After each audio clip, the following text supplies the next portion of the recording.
Have you seen the cost of eggs lately? With these prices, we'd barely be scraping by if it weren't for Dave. It's the banking app that advances us up to $500 instantly. There's no interest, late fees, or credit checks. No joke. You can get extra cash for anything your family needs. Download the Dave app now or go to dave.com. For terms and conditions, go to dave.com/legal. Instant transfer fees apply. Banking services provided by Evolve. Member FDIC.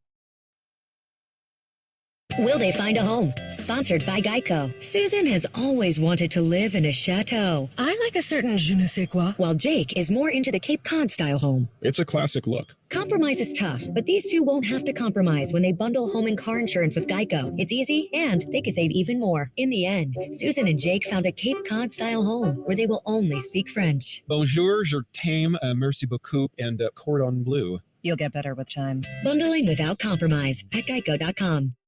MLB fans, when you need tickets to catch your favorite team live all season long, Ticketmaster's got them. As the world's largest ticket marketplace, Ticketmaster has a wide selection of seats available and at competitive prices, so you never have to worry about missing a game. Take yourself out to the ballpark this season and get tickets today at Ticketmaster.com/MLB. That's Ticketmaster.com/MLB.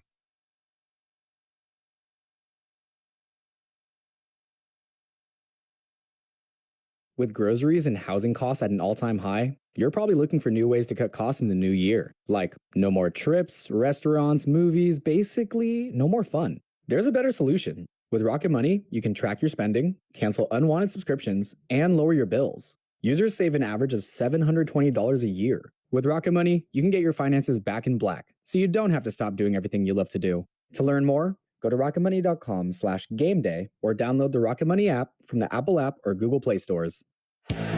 Long before there was reality TV shows, there was American Gladiators. We sold out everywhere we went. No one cares if you're sore. No one cares if you're sick. These games were not safe for humans to play. It was a given that they were all on steroids. They always wanted impact. Was it worth the punishment that their bodies were taking?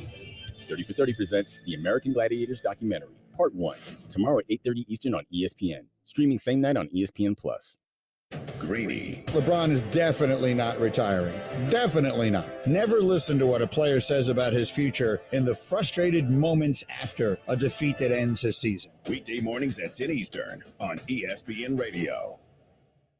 Coming up Tuesday, we'll recap Game 7 of the Eastern Conference Finals and ask, can either of these teams beat the Nuggets? Keyshawn J. Willimax, 6 a.m. Eastern, right here on ESPN Radio, ESPN2, and ESPNU.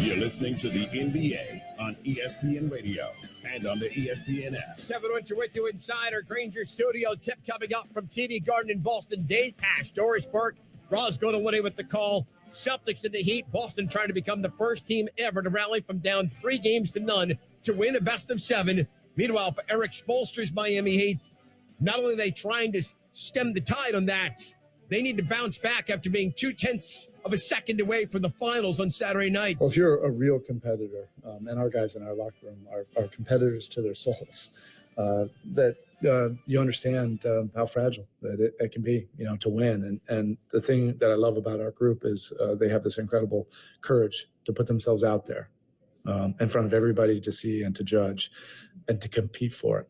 In between those four lines. And I admire that so much out of this group. It inspires me, it inspires everybody in our building. And that's what we have right now. You don't know how many of these opportunities you'll have where you have an opportunity of a Game 7. These are the ones that you'll remember, for the rest of your life. Will history be made, or will the Miami Heat stem the tide and go to the finals? Boston, Miami. It's time for the two greatest words in all of sports. It's Game 7. The Eastern Conference Finals on ESPN Radio are presented by Indeed. A tracked interview at hire at Indeed.com/credit. With the call, we go to TD Garden, join our broadcast team with Roz Godolini on the sidelines alongside Doris Burke. Here's Dave Pash.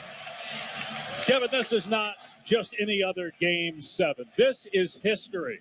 If the Boston Celtics win, they will become the first team ever to overcome a 3-0 deficit in a best-of-7 NBA playoff series. If Miami loses, the Heat will be the first team to blow a 3-0 series lead. If the Heat win, they'll become just the second 8th seed ever to make the NBA Finals. If the Celtics win, it'll be the first time since the 80s that Boston goes to back-to-back NBA Finals. During pregame on the Jumbotron here at TD Garden, the Celtics production team put together a video montage of highlights from the 2004 ALCS games 4 through 7, and then matched them with highlights from games 4 through 6 of this series, and it went nuts. It was as loud as any in-game moment during this series so far. Can't wait till we actually tip it off here in Game 7. Dave Pash, Doris Burke, Roz Golden Woode. Doris, we've watched every game here. We've seen every moment. We've talked about every game ad nauseum. What stands out to you most about what we're about to see tonight? Coaches often talk about, can you get the game on your terms? That is what tonight will be about. If the Boston Celtics do it, Dave, that means they are shutting down Jimmy Butler and Bam Adebayo, playing off their defense, getting into their transition game, getting to their pace and space and raining threes. If it's the Miami Heat who get the game on their terms, this is a possession ball game late, and you're going to rely on Jimmy Butler to make every play. He damn near stole Game 6 with his play in the fourth quarter. He's going to have to be great to have any chance tonight. With more, let's check in with Roz. Thanks, Dave. How are these two teams handling the pressure of Game 7? Well, at shoot-around today, Celtics Grant Williams told me, you can't feel any pressure. At the end of the day, we've done a job of getting here. Now we have to do the job of finishing.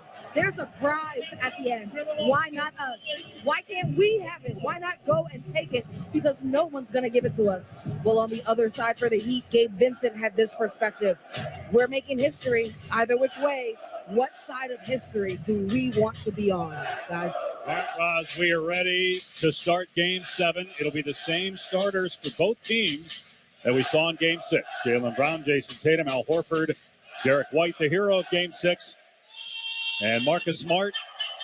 Same starting five they've had for the last handful of games after starting the series with the bigger lineup with Robert Williams in the starting five. As for Miami, once again, it will be Caleb Martin starting for Kevin Love, along with Butler, Bam Adebayo, Max Strus, and Gabe Vincent.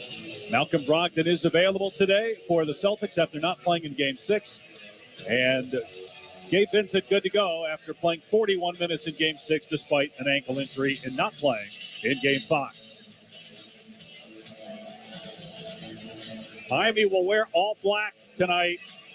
Remember, these teams went to 7 games last year. It's the first time since the mid-'90s that two teams have played back-to-back years in the playoffs where it went 7 games. Boston wearing all green with the white trim and white numbers tonight. The Celtics knocked off the Heat in Miami in Game 7 a year ago to advance to the NBA Finals. Can Miami return the favor tonight? Jason Tatum right in front of us at the scorer's table, looking into the crowd, grabbing his jersey as he so often does, right at where it says Boston and flashing it back and forth so that the crowd can see it. They went wild. Derek White being acknowledged as he goes into the backcourt. Everybody looking at him. They might build a statue to Derek White after this series is over.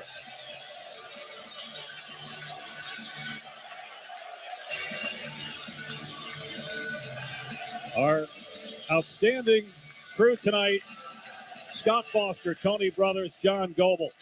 You got two crew chiefs who don't typically work together in Tony Brothers and Scott Foster. On any other night, they're respective crew chiefs, but as Monty McCutcheon told me, you put the best available when it's, when it works, and thus you've got an unbelievable crew working this ball game. Boston left to right, Miami right to left, Bam and Horford in midcourt. Scott Foster will toss it up. We are ready to go here in Game 7. And the opening tap is won by Jaylen Brown at midcourt. And he's got it with Jimmy Butler on him to start the game. Left side, Derek White, Gabe Vincent will watch him. A lob pass in the low post left for Marcus Smart. Now Jaylen Brown, right wing with 10 to shoot. Dribbles to the elbow. Back out to White, 5 in the timer at the top of the key. Fires to Horford in the middle of the paint. Kick out Tatum, right wing. Tatum with 2 seconds to shoot, goes baseline, puts up the shot. It won't go, but a foul is called on Vincent. It's a blocking foul. Good patience by the Boston Celtics. The initial look was a post up from Marcus Smart. A little early in the clock, so he gets the ball, changes sides of the floor. You get one-on-one Jason Tatum. And Tatum is down. Tatum, I don't know if he got hit where the sun doesn't shine, but just... No, he steps at the last second on Gabe Vincent's foot, and his left ankle, which he is favoring right now, twisted over. And so I think he's just trying to walk off. I mean, it turned, and it turned hard when he stepped on Gabe Vincent's foot. He's also holding his left thumb. He's got his hand wrapped so that part of the wrap covers the index finger between that finger and the thumb. So you wonder how many different things he's got going on. He makes the free throw. He was 15 of 15 in game 6. But yeah, that left ankle really rolled badly as he landed on Vincent. How about this guy's performance? Joins LeBron James at 7, 30, 10, and 5 games in a single postseason. You're tying LeBron James at anything, Dave. You're doing all right.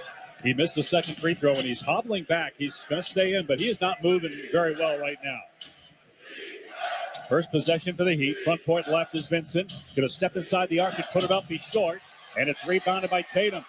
Boston's got to rebound the ball on the defensive end. Tatum is grimacing as he comes up the floor on the left side. He tries to put it on the floor and drive, and he floats one up in the middle of the lane. It won't fall. Rebounded by Butler. Butler into the front court far side with Jaylen Brown on him. 1-0 Celtics, minute gone by. Butler now on the switch has Horford. Moves to the baseline. Drives. Kick out Martin on the left wing. Shot clock at 9. Dribble handoff Vincent. Top of the key. Timer at 5. He'll drive. Stop at the left elbow. Now a step back. Long 2. Missed it short again. Rebound Tatum. 2 makeable shots by Vincent. 2 misses. Brown drives left of the lane. Stops. Hits the deck. And they're going to say a foul called on Jaylen Brown as he lost possession. Committed a loose ball foul. Jaylen Brown, if he tries to cross over in traffic, it's always dangerous. We've seen both Brown and Tatum struggle with turnovers. This is not a night for that. Miami ball, front court to our left. And Bam Adebayo holding it in between the rings. Throws to the left side for Butler. Derek White on him. Butler puts it on the floor, gets into the lane. Fall away from 12 is too strong, and it's rebounded by Horford. We played almost 2 minutes. Neither team has a field goal. It's 1-0 Celtics. Smart left corner. And a back down Martin. Now they get it back outside to Horford. Smart catching left side. Shot clock at 10. Jaylen Brown up top, puts it on the floor. Stops at the free throw line, hangs, and hits over Strus. That was a tough shot. So often, his size and elevation makes the difference in being able to get a shot off. Could we have a low-scoring fist fight here tonight? It's 3-0 Boston, 2 minutes and 15 seconds in. Miami has it on the far side with Vincent, guarded by Derek White. Vincent taking 2 shots already, missed them both, and he just turned it over on the baseline to our left. Again, if you're a dribbler and you're going into traffic, you better be awfully sure there's an escape hatch. Tatum has it in the front court. Now on the switch, he's got Gabe Vincent on him. Now Bam comes out, so a deep pass to Horford. Kick out right corner, Brown, a 3 is up, no good. Long rebound, though. Tatum tracks it down. Tatum drives, leaves it for Horford, low right, lays it in. 5-0 Boston. Great pursuit by Tatum of the painted area. If you're Miami, you worry about Boston punching you hard in the first quarter as they did in Game 5, but Bam Adebayo able to drive and score at the left hand to get Miami on the board. Catch and go at 15, effective for Bam. They need more out of Bam tonight than they had in Game 6. Jaylen Brown in between the circles. Bam comes out on him. Now Brown drives left side. Strus defending him well. Pull-up jumper, 15 feet. It's good. Jaylen Brown has hit 2 in a row. Dave, for 7 games, they've attacked Max Strus. They're going right at him. 8:40 to go first quarter, 7-2 Celtics. Bam Adebayo holds out high on the left side. Down to the near corner for Butler. Horford defending him. Butler hands off for Strus. Now Butler left baseline, drives on Horford, jump stop. Back out to Strus with 5. Pulls the trigger on a 3. Way off, too strong. Martin got the rebound, missed the putback on the first try, but then with one hand grabs the ball and banks it out on the second attempt. 7-4 Celtics. 8:15 to go in the first quarter of Game 7. Series tied at 3 apiece. Boston will either host Game 1 of the NBA Finals Thursday, or Miami heads to Denver. As Jaylen Brown with a finish as Marcus Smart found him with a nice bounce pass in the middle of the lane. 9-4 Celtics on the right wing of the front court. Bam Adebayo. Jump shot on the way, no, from 15 feet. Rebound Smart. 7:45 to go in the first. 5-point Boston lead. Bounce pass to a cutting Brown. Picked off by Martin of Miami. 2-on-1. Martin into the front court. Goes at Derek White. Couldn't get the layup. On the right of the rim, and it's rebounded by Brown. Boston ball front court to our right. Still 9-4. Celtics 7.5 to go. Confusion here offensively. A lot of pointing and nobody doing anything. So White will just shoot it and miss the 3 on the right side. Rebound Martin. Bad possession by Boston. Boston is 4 of 8 from the floor. Miami 2 of 9. Bam Adebayo from 15 feet on the left side, driving through the lane. He was pushed by Horford. I'm going to say it was on the floor.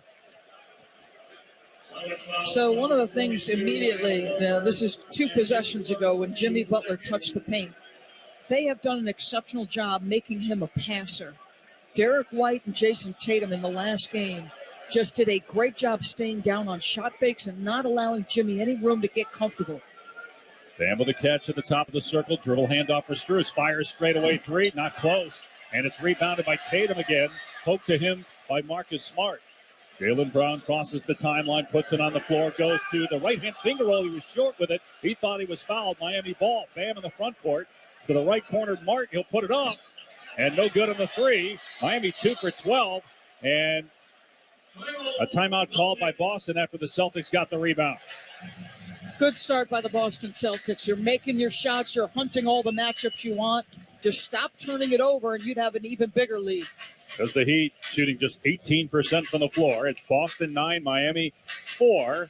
6:53 to go in the first. You're listening to the Eastern Conference Finals on ESPN Radio and the ESPN app, presented by Indeed. An ESPN Radio Extra Point with Fitz and Harry. If you've listened to me anywhere, Harry, you know that Vegas is part of the fiber of who I am. So that's right. A rough weekend for me. 2 parts. Number one, I'm sitting there watching I got 2 TVs on, humble brag, because, I live that life. I got 2 TVs on. One of them's got the NBA game on. One of them's got the Stanley Cup, the Western Conference Final on.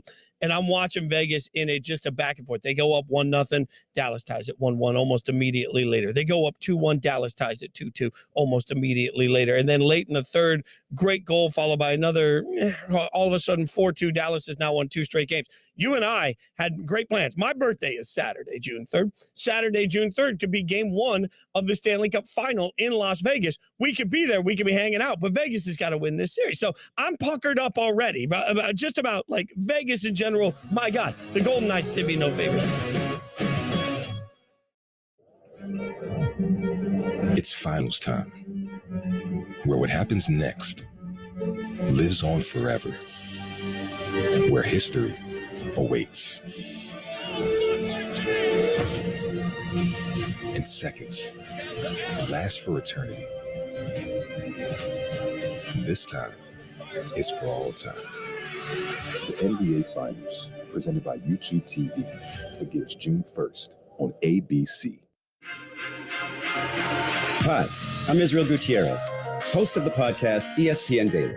Every weekday morning, I'll bring you the best sports story you'll hear all day. Today on ESPN Daily, it's Memorial Day. So Ryan McGee joins the show to share the story of how men and women of the military are helping solve a crisis that is plaguing the world of sports officiating. So follow us and listen wherever you get good podcasts.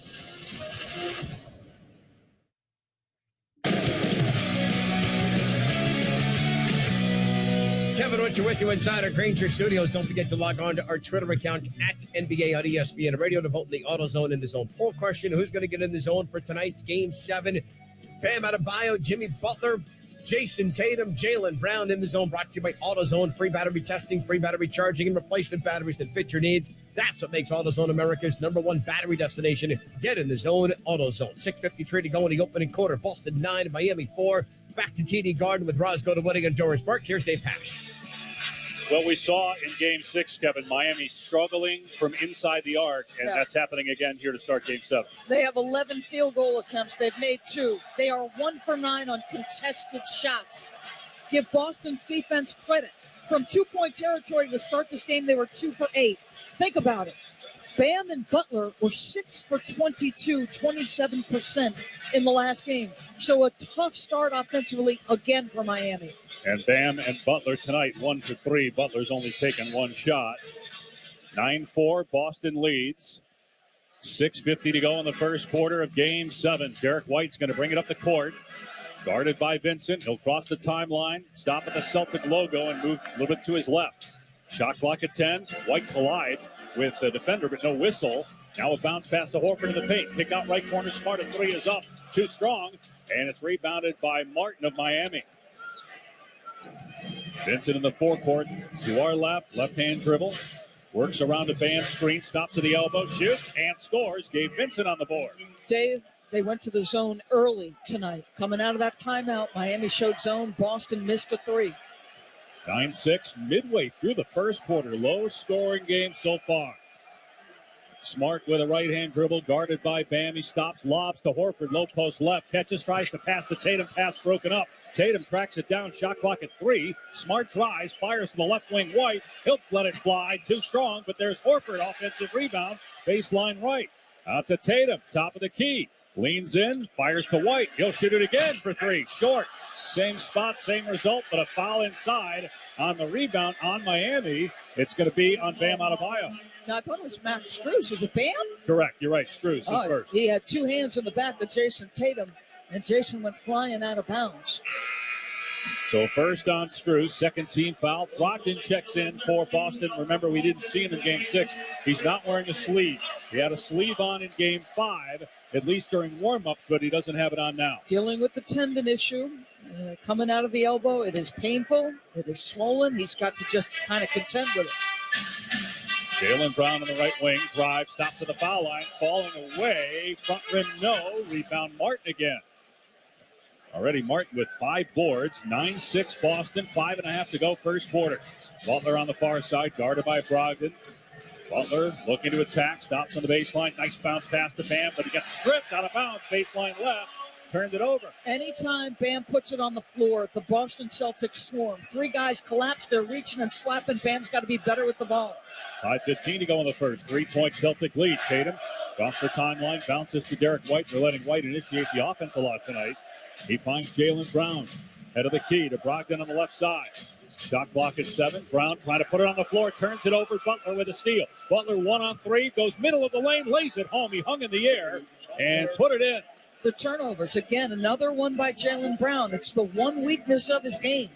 9-8 Boston, 4:50 to go first quarter. Tatum, top of the key, drives into the lane, stops, kicks to Horford, corner 3, right side, not even close. Rebound Miami. Boston hasn't made a 3 yet, 0 for 6. In transition, Martin, reverse layup blocked by Jaylen Brown. Ahead to Derek White, who brings it across. White on the left wing to Horford. Blows by a defender, throws to the left corner. Brown puts it up. Too strong on the 3. Tatum, another rebound. Boston 0 for 7 from 3. White takes it in the lane. 6-footer up and good. Celtics back up 3. Celtics offensive rebounding is helping them right now. Their inability to make threes, but they're crashing the glass. 4:10 to go in the first. And a foul called as Brogdon shoves Strus. Brogdon saying the contact was minimal.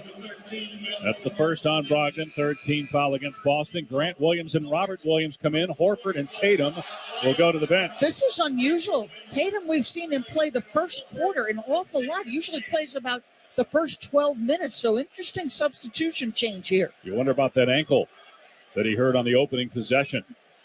Miami ball front court to our left. 4-minute mark. Butler on the right side. Drives baseline, gets past Williams, kicks to the left wing. Martin for 3, good. swishing it home to tie the game at 11. Martin has just been so sound. He's 2 for 6, but his rebounding has been critical. 3:45 to go in the opening quarter. Derek White, right side. Game tied 11 apiece. White throws to Brogdon, top of the key. He'll put it up from there, and it's an air ball. And then kicked out of bounds by Grant Williams, far side. Boston is 0 for 8 from behind the arc. And this is their philosophy. Coach Mazzulla does not want them ever to pass up an open three. Brogdon got a good look at it. You just wonder how effective he can be. And if he can't make shots, do they lift him again? Meanwhile, Kyle Lowry checking into the game for Vincent.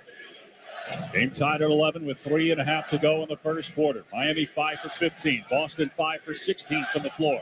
Ball the right side uses a Bam screen. Got Williams on him now on a switch. Shot clock at 10.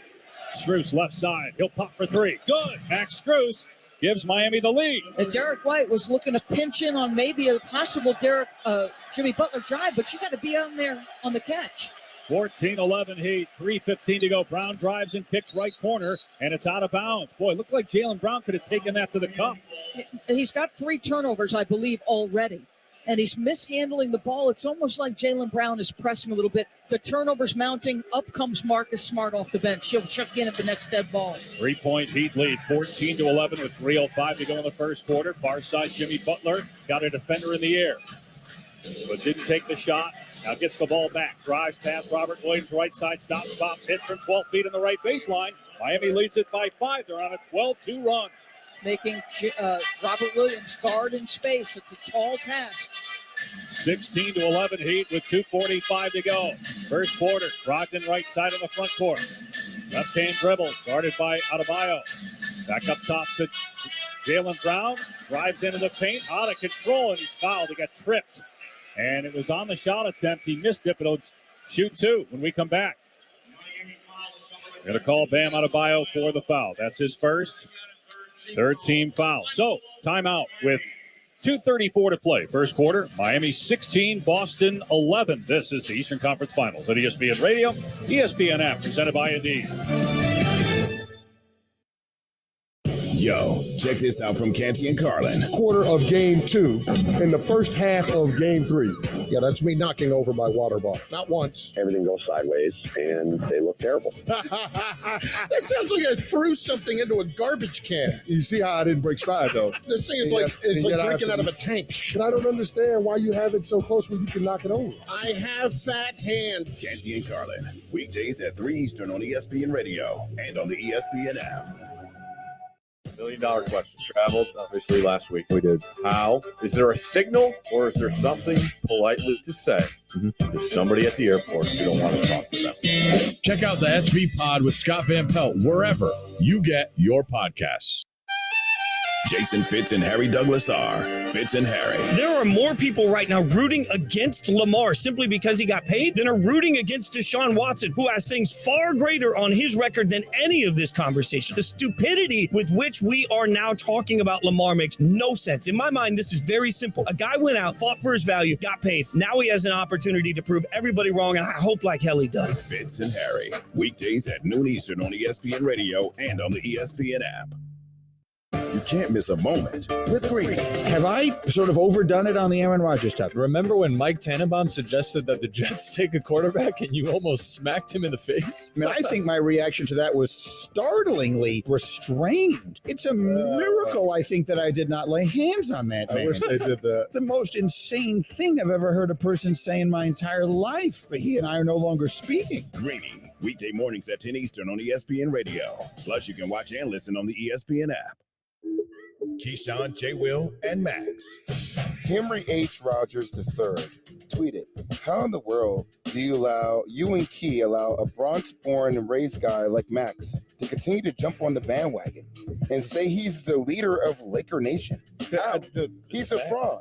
You root for your team, win, lose, or draw. Kick him back to New York." I was No, you do not have I was the afternoon drive host, 7:10 a.m. in L.A. This is Judge Key. Judge Key, you are the Laker fan of all fans. This is your town. You lay down the law on Mr. Kellerman. We would not accept his application, nor do we want anyone like that around our organization rooting from afar or up close. You know the Lakers of Mayersville when you see them. GJ and Max. Mornings on ESPN Radio and on the ESPN app.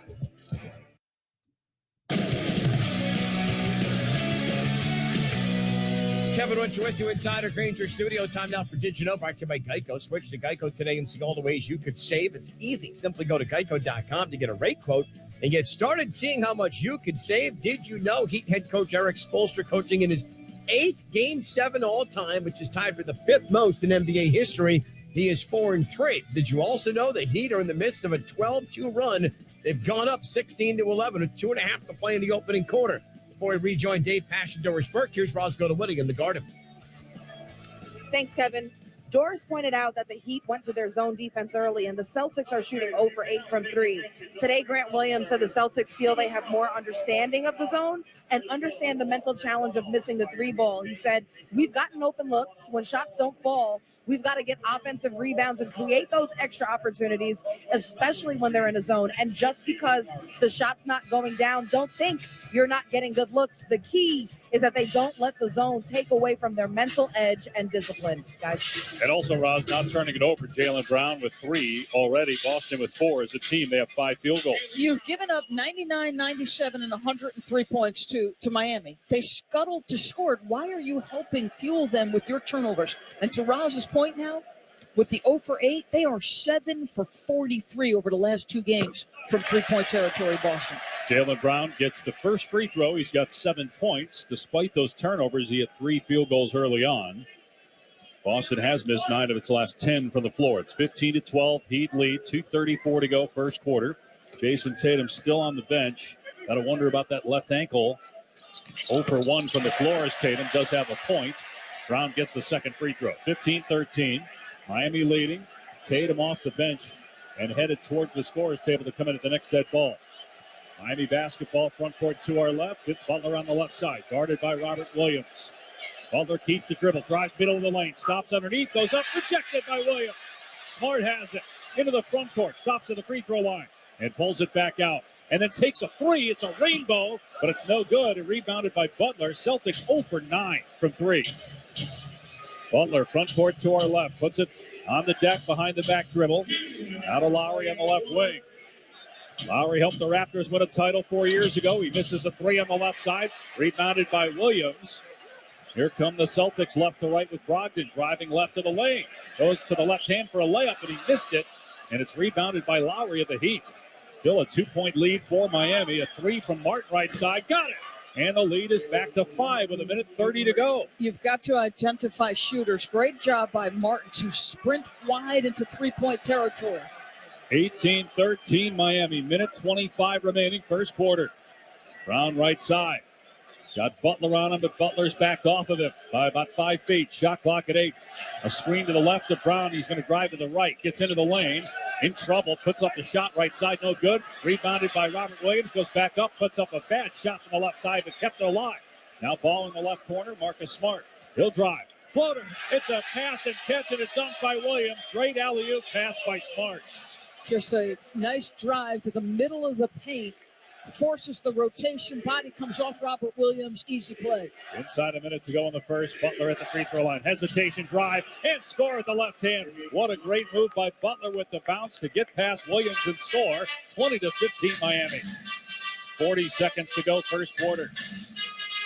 Right side Jaylen Brown guarded by Martin with a timer at 13. Brown going to put it up from 3. Right side missed again. They're 0 for 10 from 3. Miami ball. Lowry in the front court left side. He'll drive into the lane. Beat the cutting Spurs. Layup is good, and the lead is 7 for Miami late in the first quarter. Feels like last couple possessions, the missed shots taking a toll on the focus in transition defense. A 4-second difference in the game and shot clocks. 12 to shoot with the ball in the right corner. Williams has it. They work it around the Smart left wing. 5 to shoot. Smart hands off for Brown. Top of the key with 3. Brown drives middle of the lane. Right-hand layup. No good. He missed it. Rebound Miami. Butler with 2 seconds left. With 1 half-court shot from Butler on the way. It hits the backboard and nothing else. And the first quarter comes to an end. Miami holds the Boston Celtics to just 26% shooting. After a 4 for 8 start for Boston, they finished 2 of 15, and they went 0 for 10 from 3. And they trail Miami in Game 7, 22-15 after 1. This is the Eastern Conference Finals on ESPN Radio and the ESPN app presented by Indeed. The Dave app wants to change the way you bank, starting with putting more money in your pocket. Get up to $500 instantly with an extra cash advance. You can even earn more money with a side hustle. Dave also helps you level up your cash with ways to budget, set goals, and save. It's the banking app for smarter money moves. Download the Dave app now or go to dave.com. For terms and conditions, go to dave.com/legal. Instant transfer fees apply. Banking services provided by Evolve. Member FDIC. MLB fans, when you need tickets to catch your favorite team live all season long, Ticketmaster's got them. As the world's largest ticket marketplace, Ticketmaster has a wide selection of seats available and at competitive prices, so you never have to worry about missing a game. Take yourself out to the ballpark this season and get tickets today at Ticketmaster.com/MLB. That's Ticketmaster.com/MLB. Will they find a home? Sponsored by Geico. Susan has always wanted to live in a chateau. I like a certain je ne sais quoi. While Jake is more into the Cape Cod style home. It's a classic look. Compromise is tough, but these two won't have to compromise when they bundle home and car insurance with Geico. It's easy, and they can save even more. In the end, Susan and Jake found a Cape Cod style home where they will only speak French. Bonjour, je t'aime, merci beaucoup, and cordon bleu. You'll get better with time. Bundling without compromise at geico.com.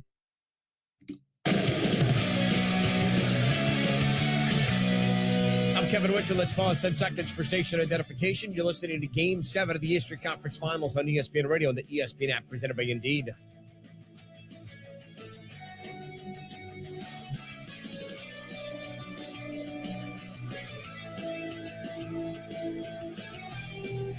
$40 to go, first quarter.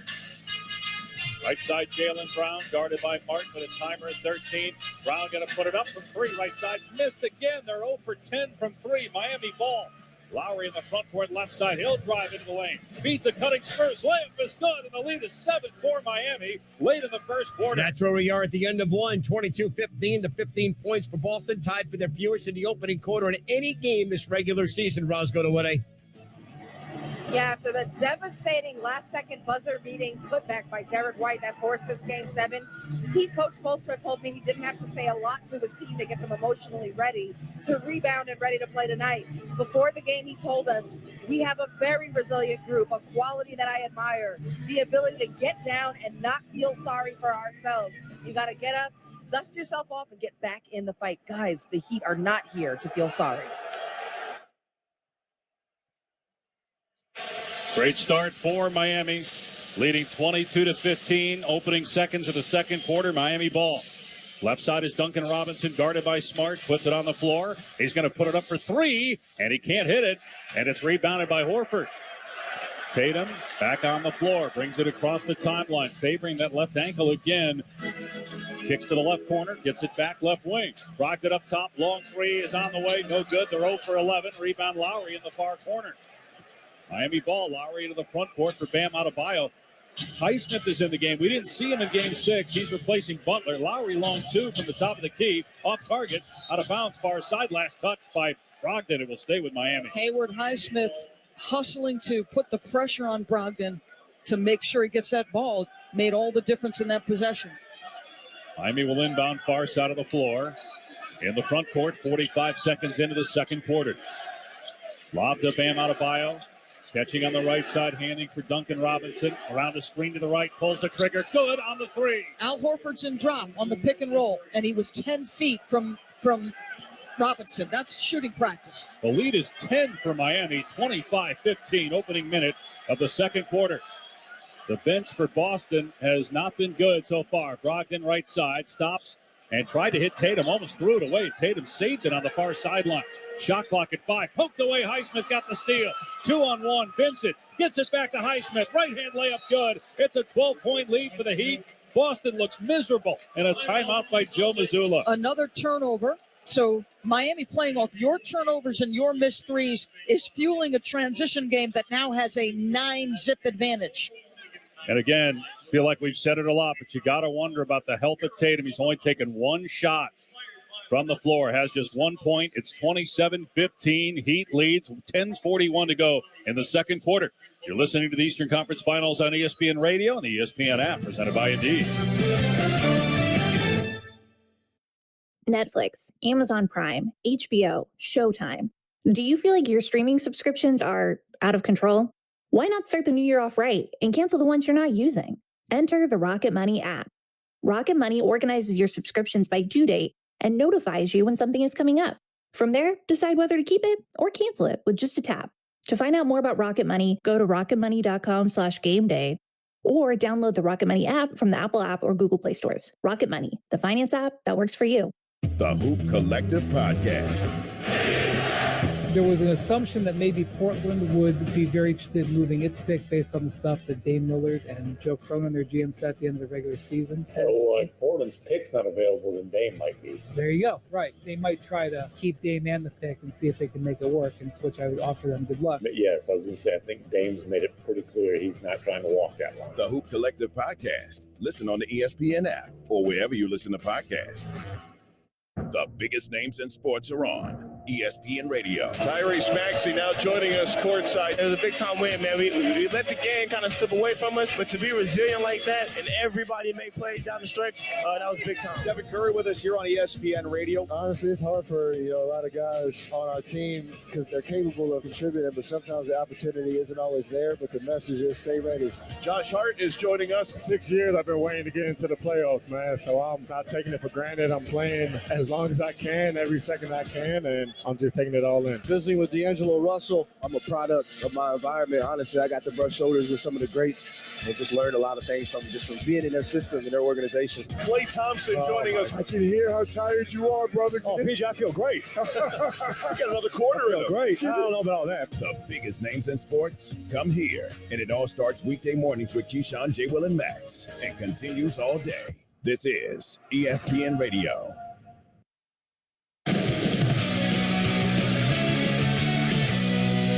Kevin Winters with you inside our Granger studio. Don't forget, start your morning. Keyshawn, J. Will, and Max tomorrow morning, 6 a.m. to 10 a.m. Eastern. Full recap of tonight's Game 7, looking ahead to the NBA Finals, which we start Thursday night, 7:30 p.m. Eastern Time here on ESPN Radio. 23-6 Miami run. Before we go back to Dave Pash and Doris Burke, here's Roscoe to Wooding. Thanks, Kevin. I was outside of the Celtics huddle. It was awkward, as if they didn't want to talk too much, but something needed to be said. Finally, Al Horford addressed the team. We have to respond here. We have to respond right now. We're fine, but we've got to play the right way, guys.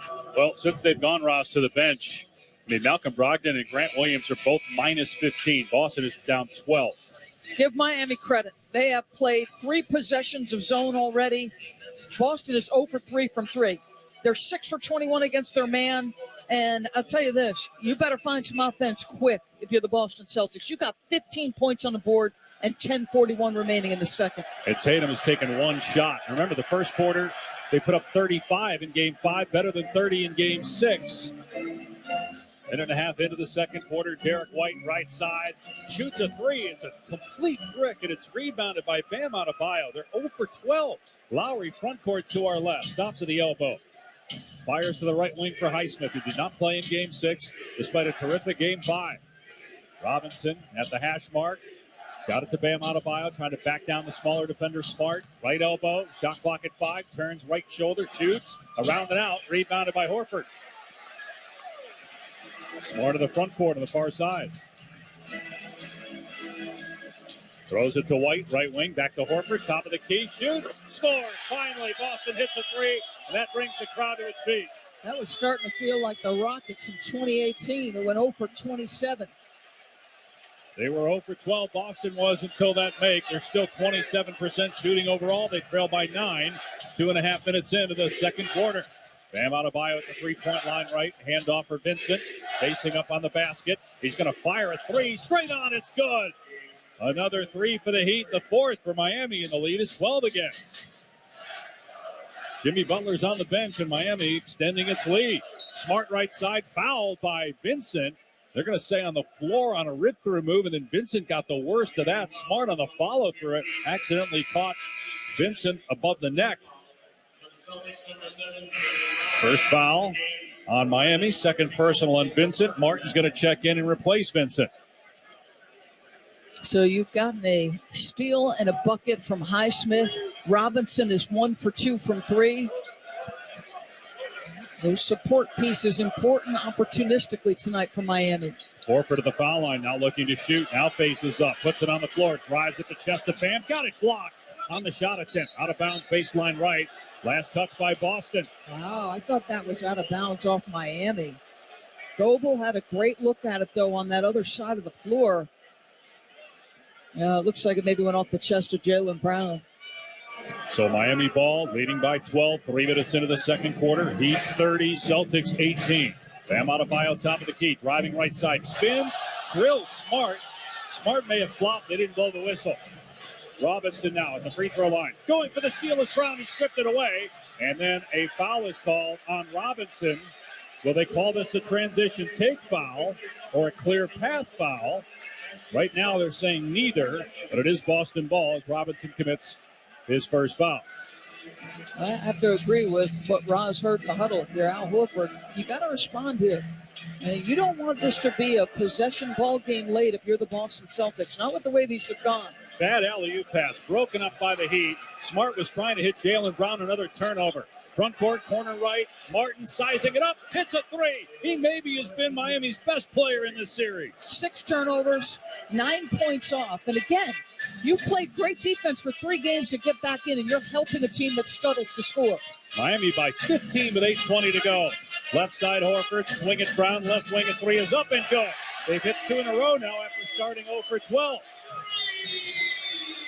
33-21 Miami, 8-minute mark, second quarter. Lowry on the left wing, gonna shoot the three, score it. Kyle Lowry drilling it as Boston backed off of him. Pick and roll, Al Horford sinks to the shrink area. 2 threes now by Al being in drop coverage. Miami back up 15. Horford three, corner, right side, no good. Loose ball, foul called on Boston on Tatum.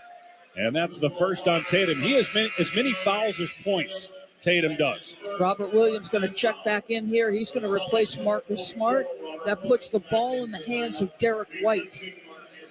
First foul on the Celtics. 7:46 to go in the first half. This is a danger zone here for Boston. Miami basketball. Horford guarding Kyle Lowry even before a switch. And now Derek White on Lowry. Lowry bounce pass in the paint. Great look to Robinson, cutting to his right. Gets the layup with the right hand, and it's a 17-point lead. Al Horford gets scored on again. That time on a switch. He gets back cut. Easy. Tatum right side drives into the lane. Lost the ball, but a foul is called on Miami. And it's like they're going to stay on the floor again on Kyle Lowry. And they're not going to let Tatum have anything easy. You know, he looked like he was going to get a step and an angle to the cup, and they make sure, nope, side out. We're going to make sure you foul. Third team foul. 38-21 Heat. 7:22 to go first half. Boston has 21 points in a quarter and a half, basically.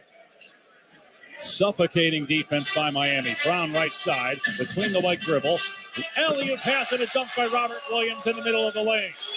Well, he's being guarded by Jimmy Butler. That's a mismatch. That's like throwing a ball to the end zone where the receiver is your greatest leaper.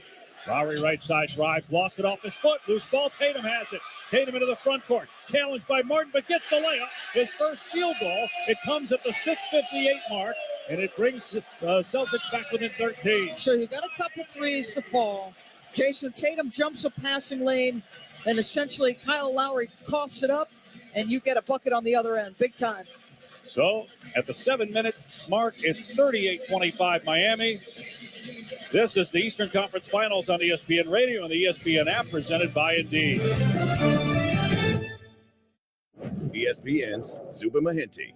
You know, I'm not really a big fan of golf at all. I almost never watch it. But last year on Super Bowl Sunday, I was glued to watch Sahith Theegala. He finished 1 shot out of a playoff at the Waste Management Open. And I thought to myself, if this guy makes the playoff, I'm going to have to miss the start of the Super Bowl. And I don't ever remember thinking that way about any other athlete before. Most people remember him crying on his mom's shoulders when he missed the playoff, and that he's overcome scoliosis at 6 feet 3 inches tall. All I remember is I'm watching something more rare than a game that's played once a year. ESPN Radio, celebrating and amplifying the stories of Asian American, Pacific Islander, and Asian athletes and sports figures. Tweens have mastered the art of tuning out. Jen, there's a spider in the car. We're turning your room into a home gym. See? Nothing. But some messages need to get through, like making sure they're buckled up the whole ride, every time. Do whatever it takes to make your child listen. Jen, I friended your boyfriend. Wait, what? Buckle up, sweetie. Never give up until they buckle up. Learn more at safercar.gov/kidsbuckleup. A message from the National Highway Traffic Safety Administration and the Ad Council. Will they find a home? Sponsored by Geico. Susan has always wanted to live in a chateau. I like a certain je ne sais quoi. While Jake is more into the Cape Cod style home. It's a classic look. Compromise is tough, but these two won't have to compromise when they bundle home and car insurance with Geico. It's easy, and they could save even more. In the end, Susan and Jake found a Cape Cod style home where they will only speak French. Bonjour, je t'aime, merci beaucoup, and cordon bleu. You'll get better with time. Bundling without compromise at geico.com. Broken bricks, falling fences, damaged doors, Gorilla Glue. Of course. It's incredibly strong and 100% waterproof and bonds, well, virtually everything. While you're at it, look for Gorilla Tape, a heavy-duty double-thick duct tape, and Gorilla Super Glue, great for all your quick fixes and repairs. There's also Gorilla Epoxy, Gorilla Wood Glue, Gorilla Construction Adhesive. Of course. You get it. If you can break it, Gorilla can fix it. For the toughest jobs on planet Earth. Remember college? Early morning classes, all-night study sessions, and somewhere in there, maybe even a social life. 5-Hour Energy got you through. Now, you've got responsibilities, work, bills, a family. 5-Hour Energy is still here with the same alert, energized feeling you relied on back then. Every day, 5-Hour Energy helps millions just like you be at their best when it really matters. Rediscover 5-Hour Energy. We'll get you through again. For more information, visit 5hourenergy.com. Two guys drove to work. Neither guy wore a seatbelt. One guy got a ticket. One guy didn't. The same two guys drove home. One guy wore a seatbelt. One guy didn't. One guy made it home. The guy not wearing his seatbelt didn't. Don't risk it. Click it or ticket. Paid for by NHTSA.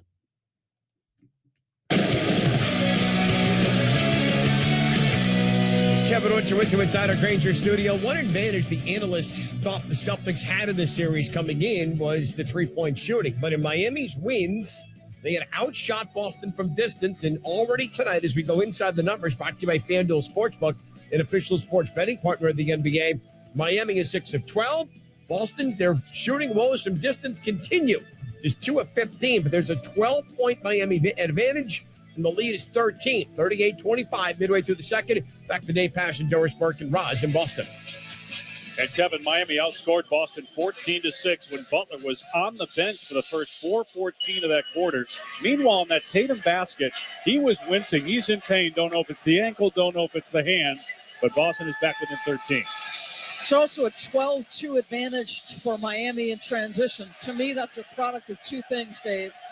Missed threes allow you to get out in transition, and then the turnovers by Boston fueling opportunities.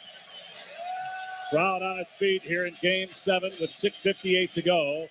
This is the most life we've seen out of the Celtics offense here in the last minute, forcing Eric Spoelstra to call a timeout. Butler with the ball on the left wing in the front court, guarded by Jaylen Brown. Butler's got 6 points. Moves to the head of the key, throws to Martin on the right side. He'll drive right baseline, behind the back dribble, and gets into the lane. Turnaround jumper, 12 feet, and it rolls home. He's got 12 points and 5 rebounds already. Just relentless, would not stop attacking Al Horford until he got space with his footwork to get that shot off. Back to the zone goes Miami. Tatum right wing, driving past Caleb Martin. Floater is no good. The tip rolls around and drops from Robert Williams, getting the offensive rebound and stick back. 6:15 to go. First half, 40-27 Miami.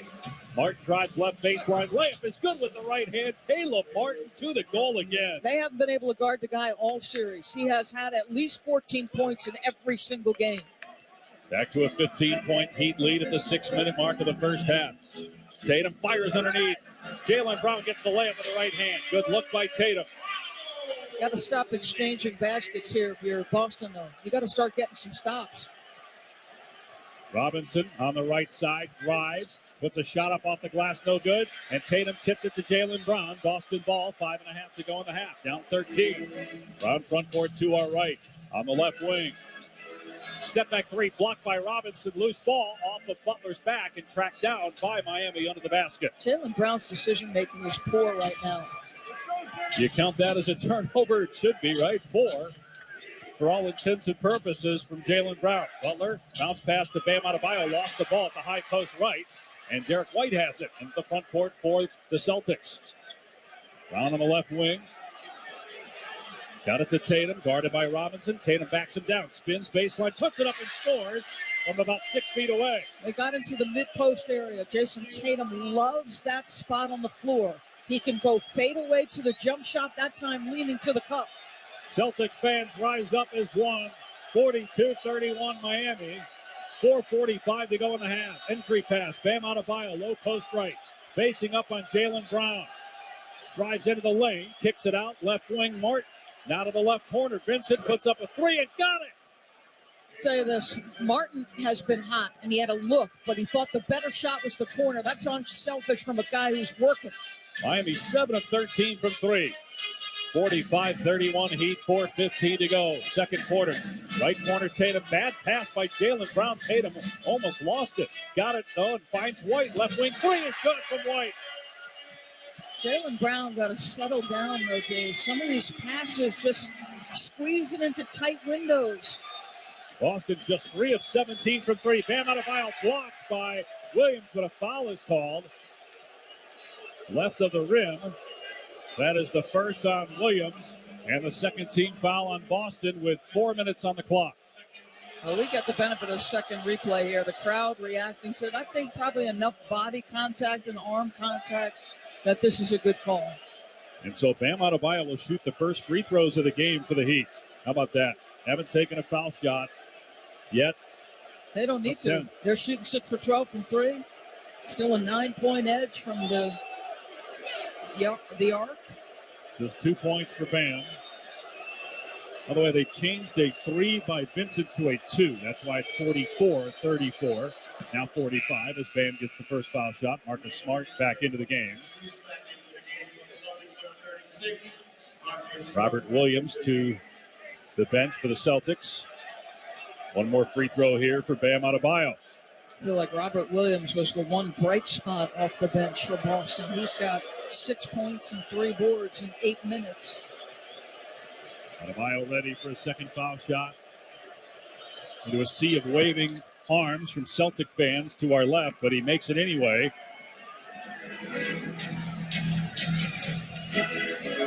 (47-34). Now we got to figure out what's going on with the score. It was 44-34 a second ago. He just made 2 free throws. Supposedly they changed a 3 to a 2. Maybe they changed it back.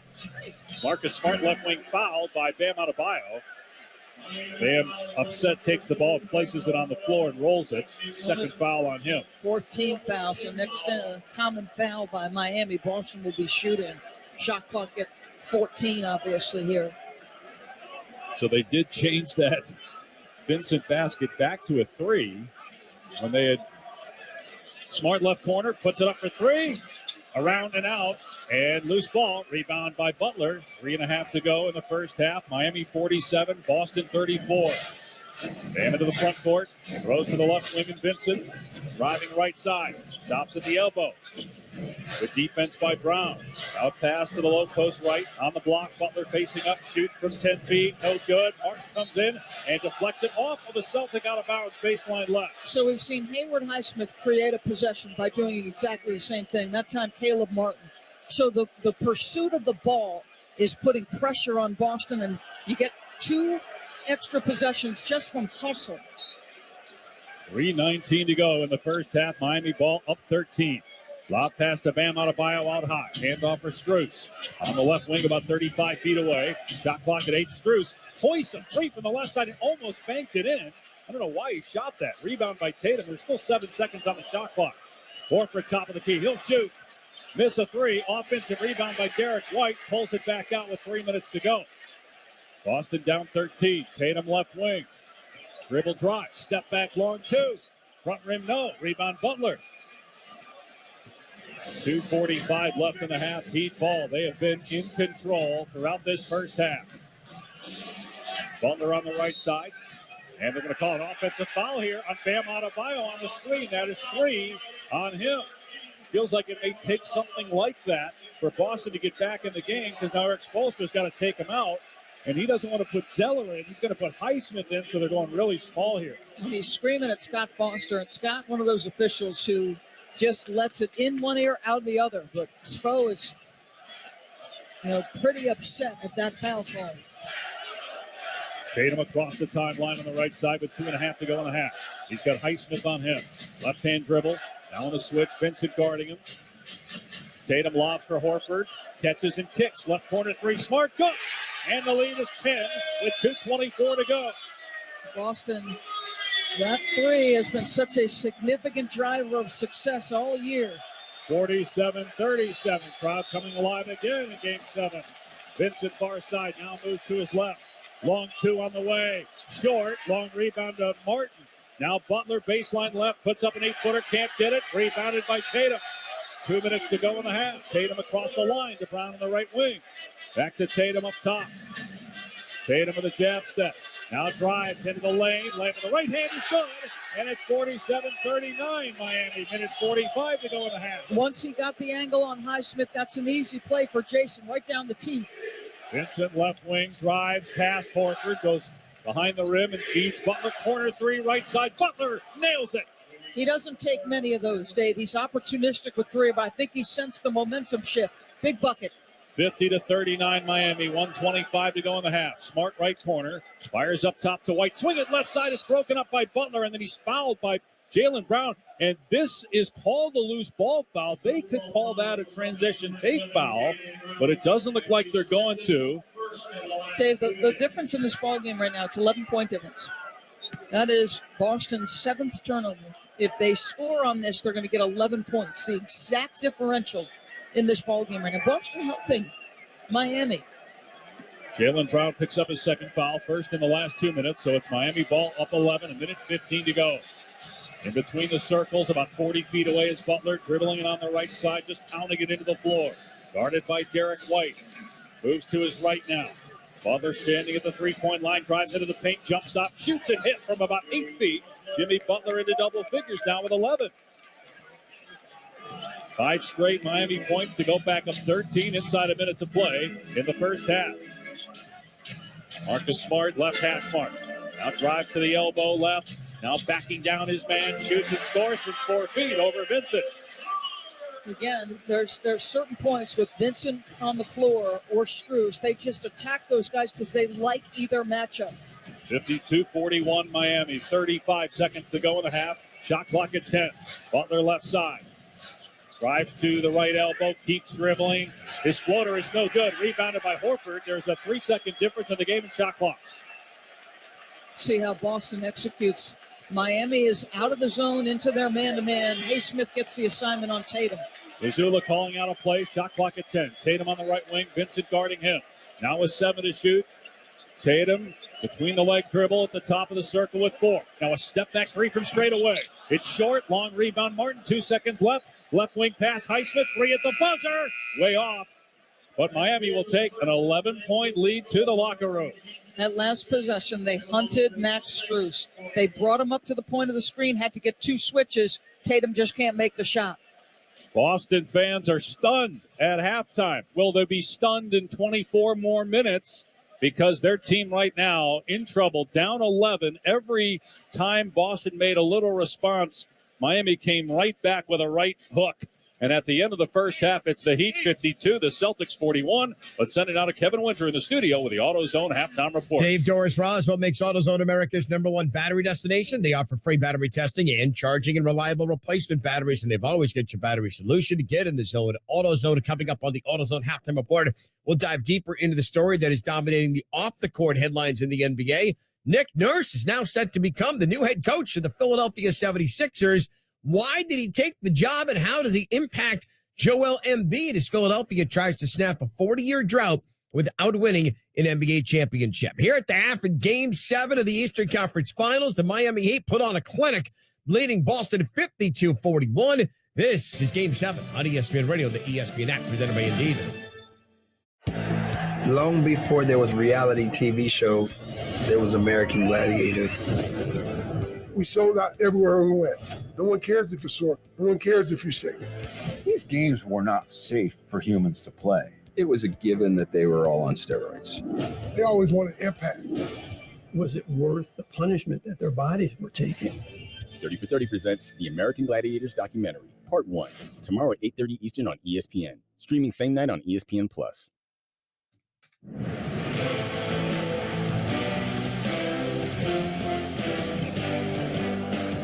This is the NBA on ESPN Radio and on the ESPN app. Brogdon right side, stops and tried to hit Tatum, almost threw it away. Tatum saved it on the far sideline.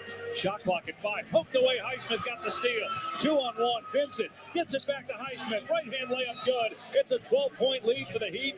Boston looks miserable, and a timeout by Joe Mazzulla. Part of a 23-6 first half run by the Miami Heat. They lead 52-41 here on the AutoZone halftime report.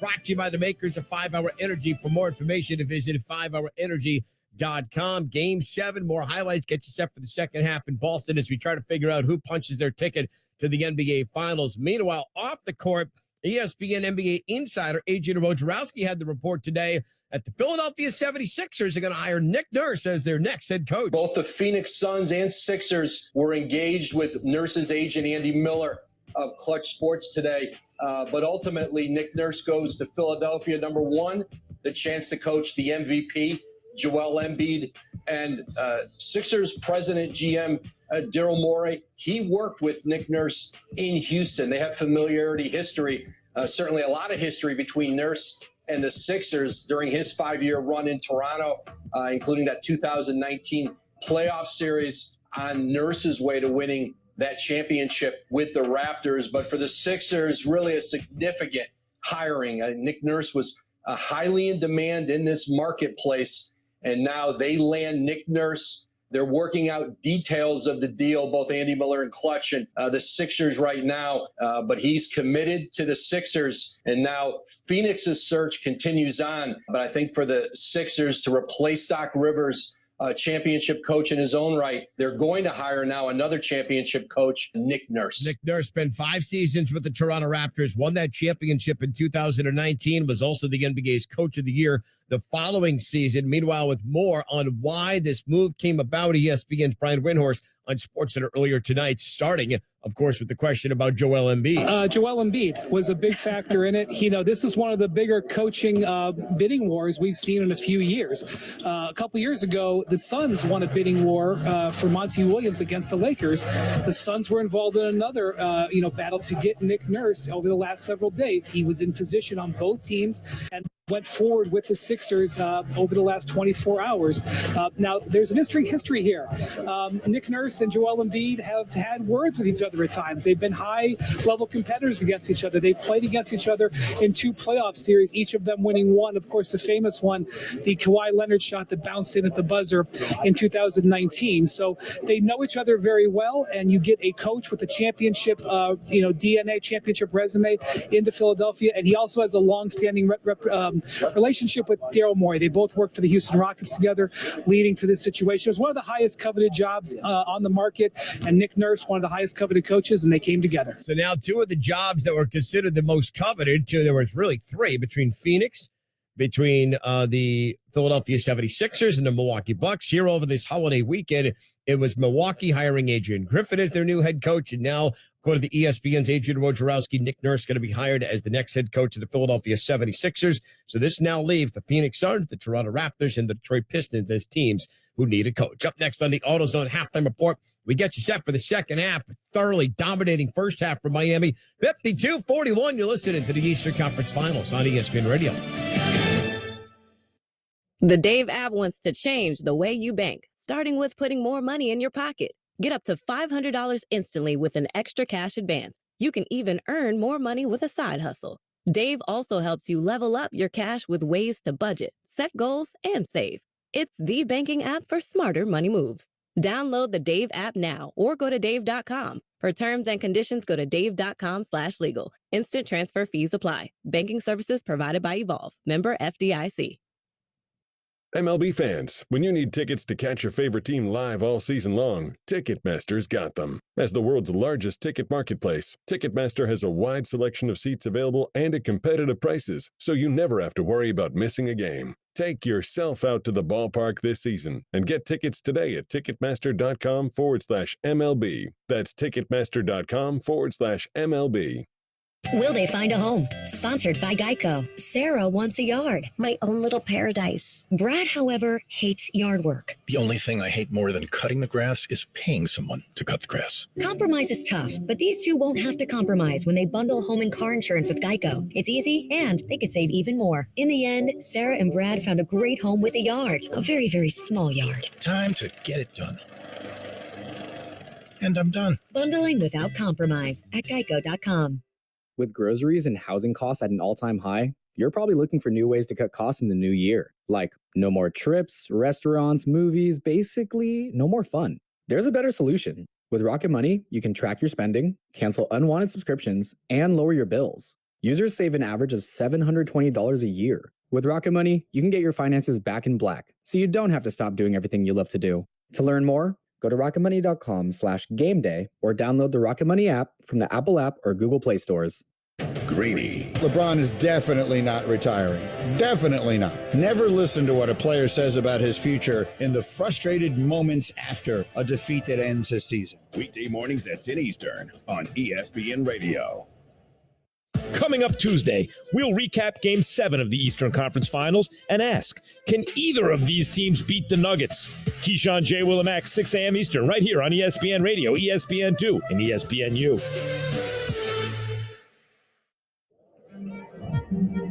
It's finals time, where what happens next lives on forever, where history awaits. And seconds last for eternity. This time is for all time. The NBA Finals, presented by YouTube TV, begins June 1st on ABC. Hi, I'm Israel Gutierrez, host of the podcast ESPN Daily. Every weekday morning, I'll bring you the best sports story you'll hear all day. Today on ESPN Daily, it's Memorial Day. So Ryan McGee joins the show to share the story of how men and women of the military are helping solve a crisis that is plaguing the world of sports officiating. So follow us and listen wherever you get good podcasts.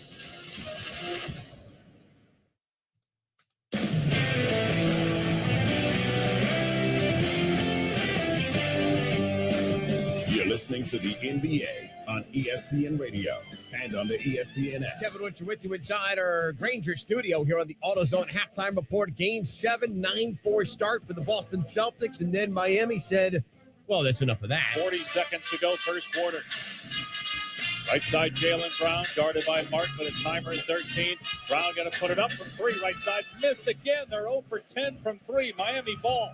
Lowry in the front court, left side. He'll drive into the lane. Feeds the cutting Spurs. Layup is good, and the lead is 7 for Miami late in the first quarter. That's where it would be at the end of one, 22-15. Boston was an abject disaster, 0 for 10 from beyond the arc in that opening 12 minutes. They continue not to be able to hit water if they fell out of a boat. Meanwhile, Miami getting production from an unlikely hero. Bad alley-oop pass, broken up by the Heat. Smart was trying to hit Jaylen Brown, another turnover. Front court, corner right. Martin sizing it up, hits a 3. He maybe has been Miami's best player in this series. Caleb Martin, 14.7 rebounds. Miami with a 52-41 advantage. Halfway home in Game 7, our first half recap. Brought to you by the makers of 5-Hour Energy. For more information, visit 5hourenergy.com. Second half in Boston is next. This is the Eastern Conference Finals on ESPN Radio and the ESPN app.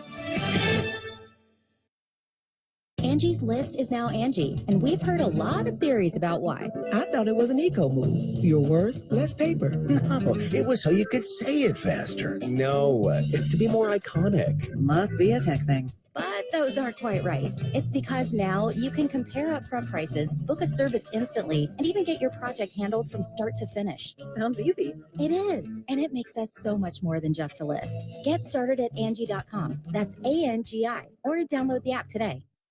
Progressive presents Spectator Tips from Flo, who knows nothing about sports. First, talk about retired players with reverence, even if they did crush your dreams when they played. Next, whenever people get excited, just yell, "It's about time!" Works in any situation. Finally, when someone mentions protecting the QB, tell them how Progressive protects you round the clock. That has nothing to do with sports. Not true? Anyway, bundle your home and auto to get round-the-clock protection with Progressive. Progressive Casualty Insurance Company, affiliates, and other insurers. Finally, baseball is back. Swing into the season with tickets to the action. Plus, with basketball and hockey heating up, now is a great time to experience a game. Vivid Seats is proud to be the official ticketing partner of ESPN. From on the glass to in the stands, Vivid Seats has great ticket prices to all the games. Every crack of the bat, every dribble down the court. Catch it all with Vivid Seats. Download the app or visit vividseats.com today. Vivid Seats. Experience it live.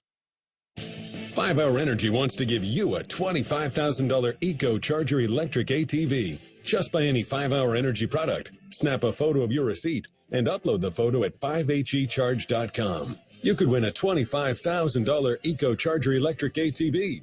Sweepstakes ends June 30th. No purchase necessary to enter. For rules and how to enter without purchase, go to 5hecharge.com. Charge up your summer with 5-Hour Energy. Enter today.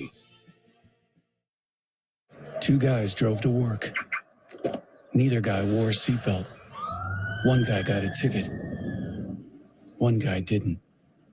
The same two guys drove home. One guy wore his seatbelt. One guy didn't. One guy made it home. The guy not wearing his seatbelt didn't. Don't risk it. Click it or ticket. Paid for by NHTSA. At the United States Postal Service, we're reinventing our network to help keep your business moving. With new shipping options to deliver better value, greater flexibility to conveniently reach your customers, more confident shipping with new informed delivery features, and new electric vehicles for a cleaner, brighter future. Fast, reliable, perfectly orchestrated. The United States Postal Service, delivering for America. Learn more at USPS.com/moving forward.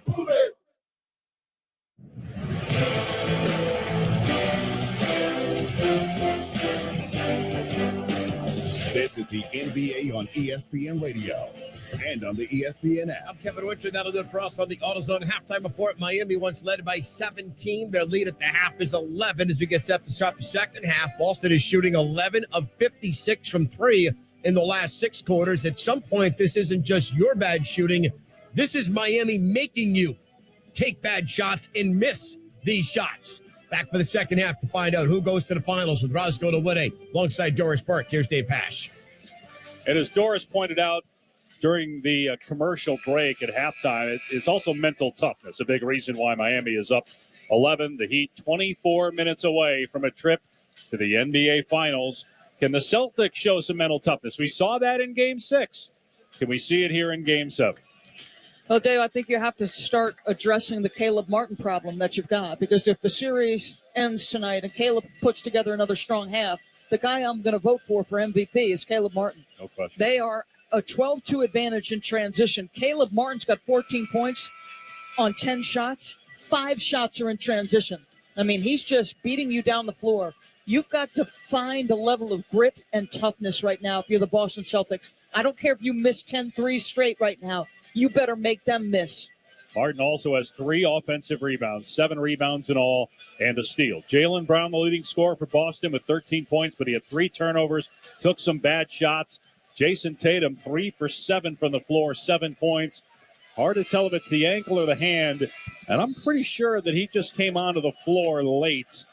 I don't know if he was getting things looked at back in the locker room, but watching the Celtics warm up for a while, didn't see Tatum, but he's going to give it a go here in the second half.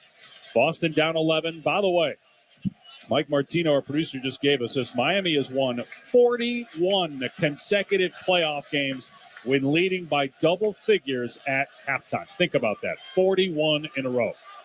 Miami possession to start the second half. And it'll be Martin bringing it up the floor. Jimmy Butler, by the way, had 11 points, 5 of 11. He also had 5 rebounds and 2 assists. Miami shot better than 50%, right at 50% from 3. Butler right side. He's going to hoist the 3. It's good. He swishes it through. And the lead is back to 14. Miami led by as many as 17 in the first half. Jimmy Butler looking good. 6 of 12 shooting, 14 points, 5 boards, and a couple of assists. Good start for Miami. As Brown drives right side, falling away 10-footer. Got it for Jaylen Brown. Well, that's a tough shot by Jaylen. Jimmy, the one guy in front of him, had to get to that fadeaway jumper. Opening minute of the third quarter of Game 7. Miami trying to become the second 8 seed ever to make it to the NBA Finals. Vincent in the lane, left-hand layup, rolls around and drops. Gabe Vincent able to get to the basket that time. Well, Miami Heat shooting almost 50% here. Brown left side of the front court, uses a screen from Al Horford to his right. Got Bam on him on the switch. And Brown drives at him, righty layup, won't fall. Martin rebounds it, falls down. But was able to get the ball to Butler before he turns it over. You wondered if this lead goes back to 17 or maybe 20. What is Boston made of? Because Miami's not backing down. Vincent, right corner, shot clock at 9. Little jab step, now drives right baseline on White. Stops under the basket, and turnaround jump shot won't fall right baseline. Rebound Brown. Trying to push it here for Boston. Fires on the front court, left elbow. Tatum, traveling violation on Jason Tatum. One man to beat, and it was Strus. And again, another turnover where I don't think it's forced. You know, that's an opportunity missed by Boston. That's the 8th turnover by the Celtics. Vincent with the ball right wing, stopped his dribble. Now fires to Butler left side, driving in the lane, floater up and good from 6 feet. And it's 59-43. Timeout Boston. And all of a sudden, you've let Jimmy Butler start to feel good. He's got 16 points on 7 for 13 shooting, 2 for 3 from 3. Frustration visible. Joe Mazzulla giving John Goble the business. I think they don't think Tatum traveled, but I don't care. This isn't about the officials. You're down 16. Where is the sense of urgency from Boston? Miami is taking it to him right now. 59-43. The Heat leads with 10:14 to go, third quarter. You're listening to the Eastern Conference Finals on ESPN Radio and the ESPN app, presented by Indeed. Jason Fitz and Harry Douglas are Fitz and Harry. Carmelo may have chose the finances over going somewhere and winning the championship. And that's okay sometimes because he probably tried to want to do it not on his own, but in his own way. Bringing a championship back to New York, it didn't happen that way and it fell short of it. But I'm not going to let that be a dark cloud on his career because he was a phenomenal player and also a phenomenal human being. Fitz and Harry, weekdays at noon Eastern on ESPN Radio and on the ESPN app. Keyshawn, J. Will, and Max. Henry H. Rogers III tweeted, "How in the world do you and Key allow a Bronx-born and raised guy like Max to continue to jump on the bandwagon and say he's the leader of Laker Nation? How? He's a fraud. You root for your team, win, lose, or draw. Kick him back to New York." I was No, host. you do not have I was the afternoon drive host, 7:10 a.m. in L.A. This is Judge Key. Judge Key, you are the Laker fan of all fans. This is your town. You lay down the law on Mr. Kellerman. We would not accept his application, nor do we want anyone like that around our organization, rooting from afar or up close. You know the Lakers Mayorsville when you see them. GJ and Max. Mornings on ESPN Radio and on the ESPN app. This is Greeny. Shefty is like full of energy, racing around with all his phones at one time, and he's got 8 million things going on. Woj is the opposite. Woj will be sitting in the room, he's eating, he's talking, he's chatting with everyone, and all of a sudden, and he'll get up and he'll walk out the door. A minute later on his Twitter feed, there's some enormous breaking story. I've come to learn when he leaves the room, something's about to happen. Greeny with Mike Greenberg. Weekday mornings at 10 Eastern on ESPN Radio. Plus, you can watch and listen on the ESPN app.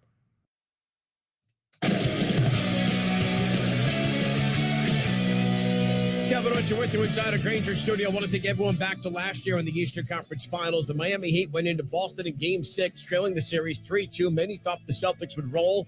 Miami absolutely swallowed Boston alive and never let that building get going. That's exactly what's happening tonight. That lead is back to 16 for the Heat here in Game 7. Send you back to the Garden before we rejoin Dave and Doris. Here's Roscoe to Woodey.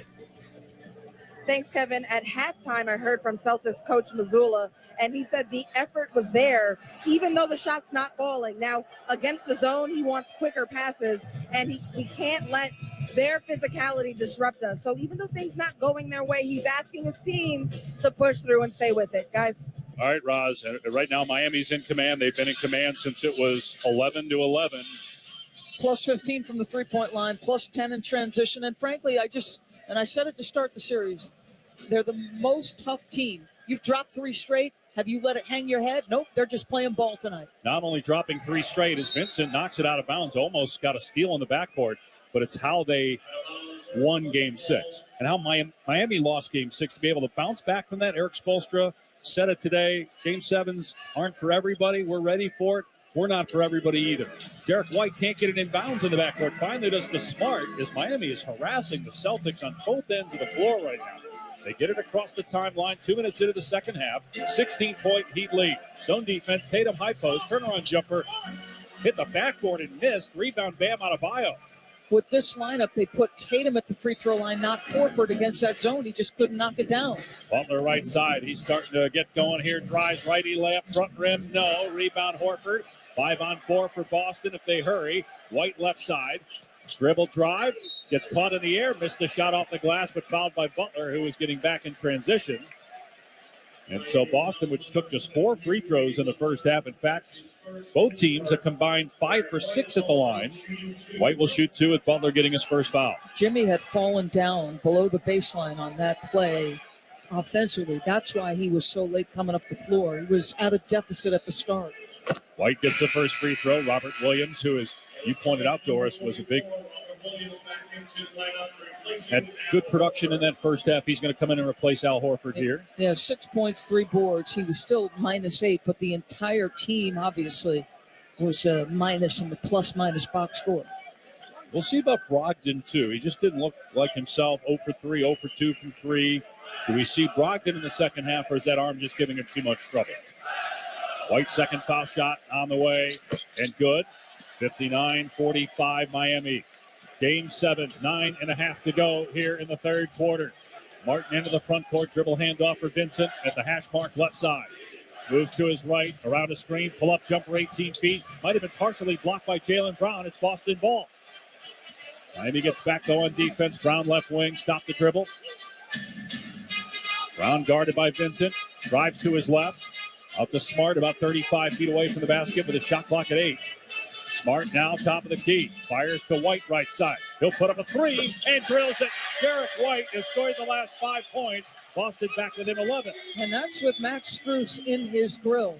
Boston at the half was 2 for 11 on open threes and 2 for 10 on contested threes. 8:45 to play third quarter.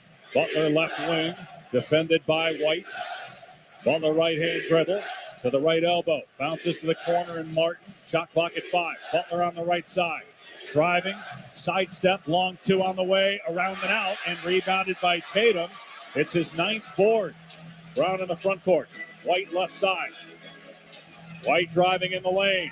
Tough shot. Got it, though, against first plus a foul. 7 straight for the man who won Game 6, Derek White, and a chance at a 3-point play. He's just taking over right now. He's playing tough on both sides of the ball, understanding his team needs some shot making, makes a contested 3, and then draws the contact from Strus there. Foul is on, as you said, Strus. That's the second team foul. It's the closest Boston's been in a while. 59-50. MVP chance for Derek White, who hits the free throw. 59-51. 8:28 to go, third quarter. This is usually when Caleb Martin or Jimmy Butler makes a shot. Lob pass to the low block right for Butler. Now facing up and driving in White. Into the lane. Kick out pass left side. Martin puts up a long 2, and it's good. You just have 2 guys who they've not been able to contain. Caleb more consistently than Jimmy. Easy, 1 dribble pull-up jump shot. They both have 16. Tatum, top of the key, leans in, almost threw it away. Got it to Butler, who drives and got it taken away. Butler poked it free. Martin has it, pulls up in transition, throws to Vincent on the left wing. Miami 61, Boston 51 with 7:45 to go in the third. Low block left, Bam Adebayo drives and kicks. Right corner, Butler. Going to put up a three with Marcus Smart in his drill, and he missed the shot. Rebound Celtics. Tatum in the front court to our left. Goes between the legs. Out to Brown. Jab step. Now a three from Jaylen Brown. Too strong. Rebound Strus. He's 1 for 6 from three. 14 ticks on the clock. You're well beyond the arc. I don't think it's a great shot. Butler in between the rings. Throws to Martin left corner. Thought about it. Now drives. Spins. Shoots from 12. Good again for Martin. 18 points for Caleb Martin. They haven't been able to guard him. It's one-on-one. They're trying to contain the ball. He's just getting separation, either with a little step back or crossover, whatever. Little grin on his face, too, as Jason Tatum crosses the timeline. Martin picks him up. Now a lob for Williams, catching low left. Reverse layup, around and in for Williams. Back to a 10-point game with 6:45 to go, third quarter. This is a little like a wrestler, though, who has command of the match. Miami can control the tempo now, Dave. Will Miami come from the top rope at some point? 8 on the shot clock. Left corner is Vincent. 6.5 to go. Third quarter, 10-point lead for the Heat. 3 to shoot. Bam, left baseline. Puts it up from 15 feet. Too strong. Rebounded by Brown. Missoula saved the run. Brown does. Out of control. Almost turned it over. Got it to White, right wing. No good on the three. Long rebound, Strus. He'll push tempo. Finds Butler left side. 63-53 Miami. 6-minute mark, third quarter. Boston with 53 points in Game 7. Butler driving right side. Stops, spins. Out to Martin on the right wing. Back to Butler with a shot clock at 6 in the right corner. Drives baseline, pass Williams, reverse layup, no good. Loose ball, knocked out of bounds by Smart. He and Tatum could not get a handle on it. 2.6, though, on the clock. Robert Williams has got to guard in isolation. They put 14 on. Robert Williams has got to guard in isolation, does an incredible job. Jimmy tries to use the rim as protection. Great defensive effort by Robert Williams. And on the inbound pass, Smart and Strus collide. No whistle. Now a lob pass. Adebayo tips it to Strus, who shoots a three and nails it from the left wing. They've had a response every Boston run. Big threes, whether it's Jimmy or Strus or the jumper by Martin. People keep saying Boston's the better team. Not sure that's right. 66-53 Miami. Driving right side is White. Shot clock at 8.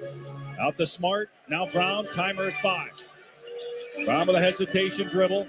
Moves to his left. Leans in. Takes a foul line jumper that's contested. No good. Offensive rebound Williams.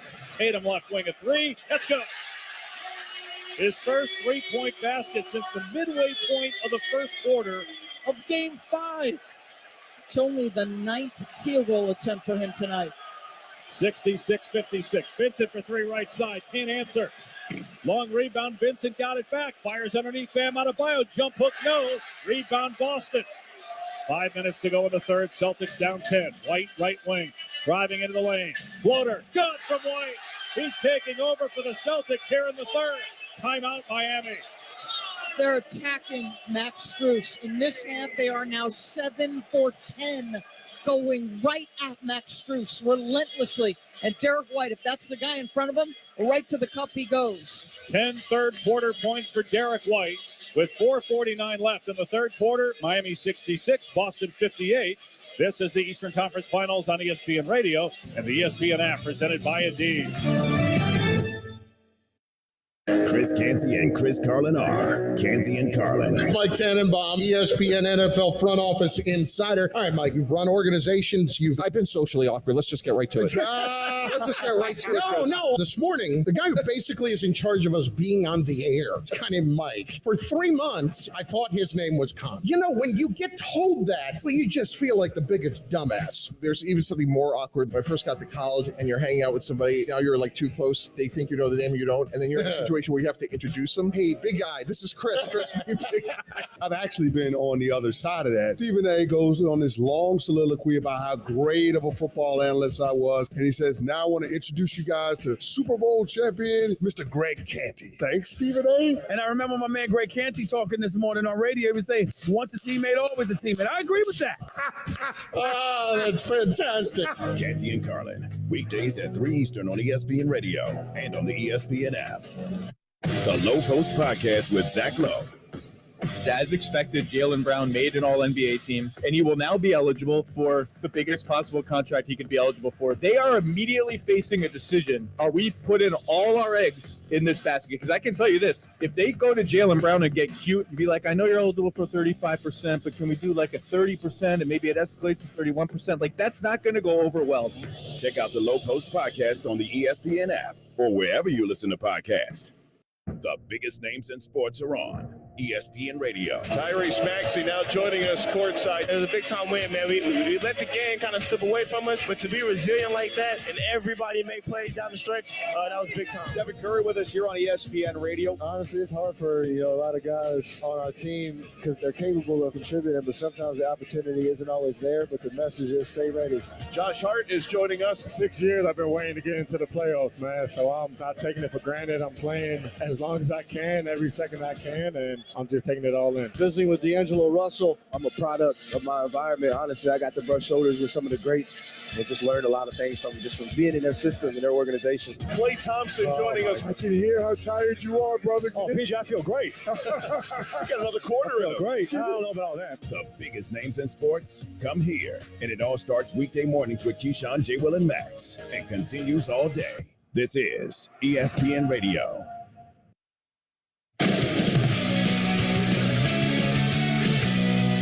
Kevin Winter inside a Granger studio. Let's pause 10 seconds for station identification. You're listening to Game 7 Celtics and Heat on ESPN Radio and the ESPN app presented by Indeed.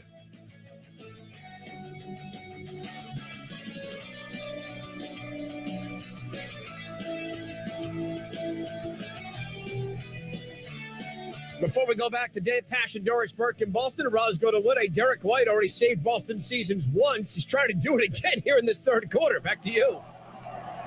Thanks, Kevin. And I asked Al Horford about Derek White, and Al said, number one, Derek's a winner. He's a competitor. He competes. And I think he goes unnoticed because of the type of team we have and the talent that the Celtics had. He said Derek's not a loud guy, but ever since the Celtics got him last year, he's been unbelievable. He plays steady, and he plays the right way. Guys? And he has 10 of his 15 points here in the third quarter, single-handedly getting Boston back in the game. 4:49 to play, 66-58 Miami. One thing I have my eyes on is Jason Tatum. Since turning that ankle early in the game, his movements are not what they're typically. Butler at the three-point line right, hands it off for Bam Adebayo. Now gets it to Strus on the right wing. Jump stop there to the corner. Butler, shot clock at 7. Smart all over Butler. Left-hand dribble, backing down Smart into the paint. Butler, turnaround jumper, way off the mark from 10 feet. Rebound, Tatum. Tatum with 10 boards. Front court to our left is Derek White, guarded by Jimmy Butler. White dribbles between the legs, drives on his man, gets under the basket, lefty layup is good, and a foul. They're going to wave it off, though. I think they're going to call a travel. Another turnover by Boston. Looked like he may have picked up that pivot foot and shuffled it just a little bit on the jump stop. Miami ball with 4 minutes to go, still leading by 8. They've led by as many as 17 here tonight in Game 7. Butler on the left side. Moves it in between the circles over to the near side now. Shot clock at 8. Bam Adebayo left wing. Bam dribbling, left hand, low left, 2 to shoot. Bounces underneath the Butler, got to put it up with 1, and it's a 24-second violation. Intensity and purpose, the switching, the communication. Boston's defense now having an impact. Celtics ball with 3:51 to go, third quarter, 66-58. Miami leads. Tatum, who's taken just 9 shots, has 10 points, 10 rebounds, has the ball in between the rings of the Celtic logo. Moves to his right, lob pass Horford, and he almost turned it over, but saved it to Brown on the right baseline, spinning and kicking to White on the right side. White backing down his man. Foul line jumper, no good, but he was fouled by Vincent. Boy, Celtics looked really out of control, but bailed out with a foul on Vincent, his third. It feels like they're trying to make every play, every trip down. And where would they be without Derek White, who continues to bail them out, relentlessly attacking off the bounce, gets another couple of free throws here. Derek White at the line. First free throw is on the way, and it's no good. That was the third team foul, by the way, on Miami. No fouls yet on Boston. Grant Williams coming in. Marcus Smart going to the bench. Is that the first substitution here? And the second, no, Robert Williams played. So second substitution, no sign of Malcolm Brogdon here. Gotta think that means we're not going to see him at all. Just didn't look right. Tried to play, as he did in Game 5, and didn't look right. Second free throw good. And the Celtics back within 7. 3.5 to go in the third. It's 66-59 Miami. Jimmy Butler, who's on a cold streak and a turnover streak, bringing it into the front court, guarded by Grant Williams, 40 feet away. Bounce pass to the left elbow for Bam. Handoff Strus on the left wing. He'll hoist the three with Derek White in his face, and he missed it. Rebound by Jaylen Brown, and a foul on Lowry. That's the fourth team foul. And the second on Lowry. And Lowry does that often. He tries, when a team gets a defensive rebound, to just sneak behind, sneak in, try to get a hand on it. Jimmy Butler's been grimacing the last several plays. Tatum has it in the front court to our left. Finds Grant Williams in between the circles, middle of the floor. Now Derek White's got it, backing up on Strus. Going to attack and pull up for three. No good. And it's rebounded by Lowry, who had Grant Williams on his hip. Miami ball up 66-59, 2:50 to go in the third quarter. Martin, who has 18 points, leading Miami in scoring, throws to Lowry on the left wing. Shot clock at 10. Skip to Butler right side. Butler guarded by White with a timer at 5. Between the leg dribble, driving on White, gets in the lane. Gives it up to Bam low left. Shot clock at 1. Bam puts it up. Backer in, no. Rebound White. Good defense by the Celtics. Across the timeline with White. Jaylen Brown on the right side. Brown driving, spinning, shooting from 10 feet as he hung in the air and missed it again. And rebounded by Miami. It's been 3+ minutes since Miami has had a field goal here, but you're not really closing the gap if you're Boston. Nope. 7-point game.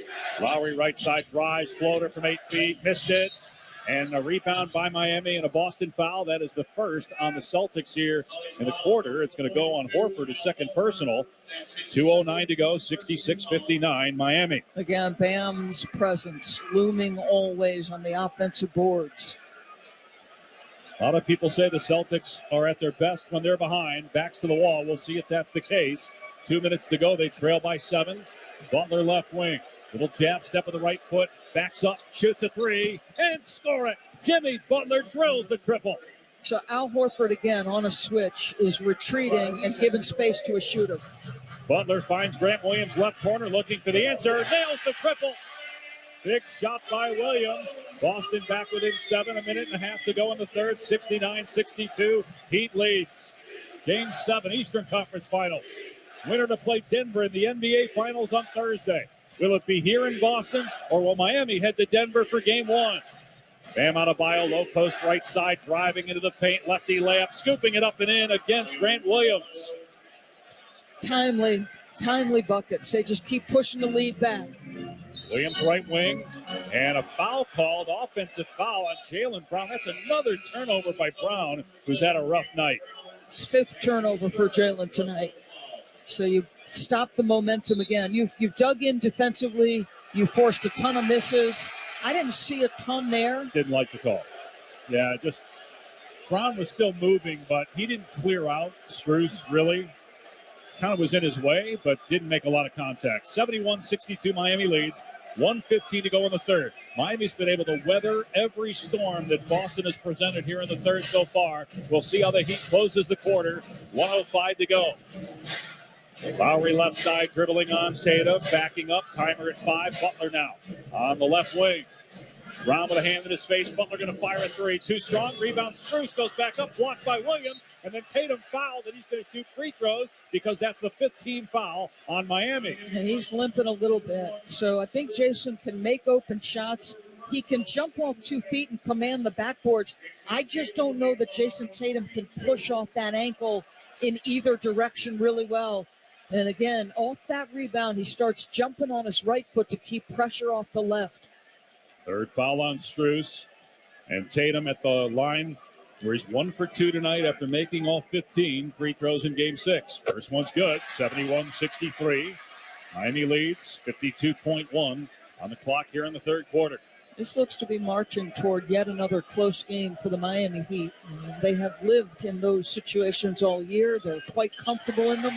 We've seen Boston not be able to handle these, but they're battling uphill, and Dave, they're within 7. 71-64 as Tatum jogs into the backcourt, favoring again that left ankle. Into the front court comes Martin, picked up by Grant Williams. Butler guarded by Marcus Smart between the circles on the far side of the floor. Shot clock at 10, game clock at 38. Butler driving right side, inside the arc. Trying to go baseline on Tatum. Fires to the left side. Martin with 3 to shoot. Martin dribbles left, fires, hit, swishes home. Another 3. This guy is unbelievable, an emerging player in the NBA. Caleb Martin has hit every big shot. 21 points, 8 boards for Martin. 9 of 13, 3 of 4 from 3. 6-second difference in the clocks. 12 to shoot, 18 in the game clock. Tatum right wing. Boston down 10. Shot clock at 6 now. White on the left side. Moves to his right. Drives, pulls up, shoots. No good, but he was fouled with 9 seconds left. He'll shoot 2. Boy, that was around the rim and out. Looked like he might get a 3-point opportunity. Got to step on Hayward Highsmith. That's not easy to do. And once he gets him on his hip, it's over. First on Highsmith. White at the line for 2. 9.1 on the clock. 74-64 Miami. Every time the crowd wants to get jacked up as White gets the first free throw, sensing a Boston run. Miami comes back with a 3. They've made 12 out of 24 threes. Duncan Robinson checking in here for offense for Miami for the last possession. And that's been the story of this series. In the games where Miami, and Kevin Winter touched on this, in the games where Miami has won, they have beaten Boston at their own game, and that's from the 3-point line. Plus 15 from beyond the arc tonight. White's second foul shot is good. 74-66. Miami leading, 9.1 remaining. Inbound to Martin on the far side of the court, now in the front court. Drives left side at Tatum, goes underneath the rim, shoots from the right baseline, and it swishes through again with a second to go in the 3rd. 3-quarter court shot from Smart. Hits the backboard, and that ends the quarter. Caleb Martin has been the best Miami Heat player in this series, game in, game out. He's had at least 14 points. He's 10 for 14. The efficiency, it's not just the kinds of shots he's making. It's under duress of pressure, the shot clock dwindling. He has been unbelievable from game 1. At the end of 3 quarters in Game 7, Miami 76, Boston 66. This is the Eastern Conference Finals on ESPN Radio and the ESPN app, presented by Indeed. Have you seen the cost of eggs lately? With these prices, we'd barely be scraping by if it weren't for Dave. It's the banking app that advances us up to $500 instantly. There's no interest, late fees, or credit checks. No joke. You can get extra cash for anything your family needs. Download the Dave app now or go to dave.com. For terms and conditions, go to dave.com/legal. Instant transfer fees apply. Banking services provided by Evolve. Member FDIC. $1 million question. Traveled, obviously, last week. We did. How? Is there a signal or is there something politely to say to somebody at the airport you don't want to talk to them? Check out the SV Pod with Scott Van Pelt wherever you get your podcasts. Come on, smile. Oh, honey, he's still not smiling. Maybe he's not a smiler. Yeah, maybe he's just not a happy baby. Maybe he's just being a boy. Or maybe he's teething. Maybe it's just a phase. Maybe he has autism, and we can definitely do something to help. Maybe is all you need to find out more about autism. No big, joyful smiles by 6 months is one early sign. Learn the others at autismspeaks.org/signs. Brought to you by Autism Speaks and the Ad Council.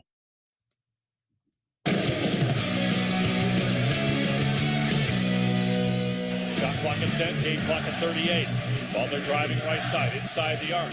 Trying to go baseline on Tatum. Fires to the left side. Martin with 3 to shoot. Martin dribbles left, fires, spin, swishes home. Another three. Caleb Martin drops home the final 5. Miami's halftime lead was 11. They only lose 1 point. 76-66. Before we rejoin Dave Pash and Doris Burke for the start of the fourth, here's Ross Goodaway. Thanks, Kevin. Before the game, Coach Spoelstra talked to us about the vulnerability of this moment for both teams. He told his team to understand how fragile it is to win and to be okay with the vulnerability of putting yourself out there and going for it in front of everyone to see and judge. As the Heat enter this fourth quarter, he wants them to embrace the challenges and the emotions of it. Guys. And Roz, Miami in its playoff career is 67-0. Never lost a game when leading by 10 or more going into the fourth quarter. 76-66, Heat leads. Boston ball, front court to our left. Game 7, left side, Williams fires to Tatum, middle of the lane, and he missed the layup right at the rim. Rebound, Miami. In the front court, Martin on the right side. Nobody picks him up, shoots a 3 straight away, drills it. He is stealing the Celtics' souls here tonight in Game 7. Why do you step away from a guy who's got 23 points? He's got 26 now in the lead, back to 13. A quick 5-point swing as Tatum blew a layup. Brown driving chest to chest with Bam and wave it off. Another offensive foul on Jaylen Brown as Bam Adebayo's down on the ground, took a shot to the face. 6th turnover by Jaylen Brown in this basketball game. His 4th personal, and Bam is still down face first on the floor, baseline to our left. He just took that square in the chest and got hit on the chin. Criteria for a flagrant foul. It was the left elbow of Jaylen Brown, but it looked like, he's just going up for the shot there. It shouldn't be a flagrant, right? I don't think so. The only concern, obviously, when there's contact above the head, they're trying to prevent concussion, et cetera, et cetera. I do not think so. This is just a drive to the cup. Tonight's attendance, 19,156, brought to you by Vivid Seats, where you earn rewards with every purchase. Vivid Seats rewards your ticket to more tickets. Vivid Seats, life happens live. Here's Scott Foster. Foul been deemed a common foul, offensive foul. So no free throws for Miami on an offensive foul. How about Caleb Martin in his 4th year, undrafted, started his college career at NC State, transfers to Nevada, has a twin brother, Cody, also in the league. 71 games. He started as the power forward, and he then goes off the bench because they wanted to start Kevin Love. And it hasn't mattered what they've asked him. Start, come off the bench, play the 4, not your natural position. This guy just competes his backside off. He's 11 of 15 and 4 of 5 from 3. Miami in command, up 13 a minute into the fourth quarter. Boston just 66 points on its home floor in Game 7. Right wing Butler shoots a 15-footer. It's good. And the lead is back to 15 for the Heat. And he's just getting to his spots comfortably. Jimmy now with 21. And Miami now in a zone defense with Brown on the right wing. Lost the ball, poked from behind by Butler. Butler gets it back and slams it. And the lead is 17. Timeout, Boston. Another turnover by the Boston Celtics. Open floor turnover. It's their 13th. They've got 17 off it. The Miami Heat are 10 minutes and 50 seconds away from a trip to the NBA Finals. They lead by 17, 83-66. You're listening to the Eastern Conference Finals on ESPN Radio and the ESPN app, presented by Indeed. Keyshawn, J. Will, and Max. Next year on LeBron's deal, is that the last year of his deal with the Lakers uniform? 1 year, then player option. So I'm just saying, man, can next year, if you go get Kyrie, is that the last year? Is that the last year? Is Kyrie last year? I'm just saying, Kyrie, LeBron, AD, last year with the Lakers uniform? Just throwing it out there. GJ and Max, followed by Greeny. Mornings on ESPN Radio and on the ESPN app. In the Western Conference Final, the Dallas Stars and the Vegas Golden Knights will face off. One team looking to add a second cup. The other searching for their first. Vegas finds the back of the net. Who will prevail? The Western Conference Final, Stars Golden Knights on ESPN, ESPN Plus, and ABC. Hi, I'm Israel Gutierrez, host of the podcast ESPN Daily. Every weekday morning, I'll bring you the best sports story you'll hear all day. Today on ESPN Daily, it's Memorial Day. So Ryan McGee joins the show to share the story of how men and women of the military are helping solve a crisis that is plaguing the world of sports officiating. So follow us and listen wherever you get good podcasts. Long before there was reality TV shows, there was American Gladiators. We sold out everywhere we went. No one cares if you're sore. No one cares if you're sick. These games were not safe for humans to play. It was a given that they were all on steroids. They always wanted impact. Was it worth the punishment that their bodies were taking? 30 for 30 presents the American Gladiators documentary, Part 1, tomorrow at 8:30 Eastern on ESPN. Streaming same night on ESPN Plus.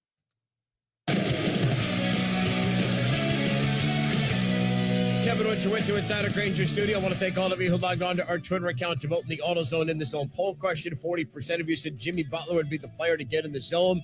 I mistakenly, and Caleb Martin, I'm sorry, I did not put Caleb Martin on the list. I'm sorry, Caleb.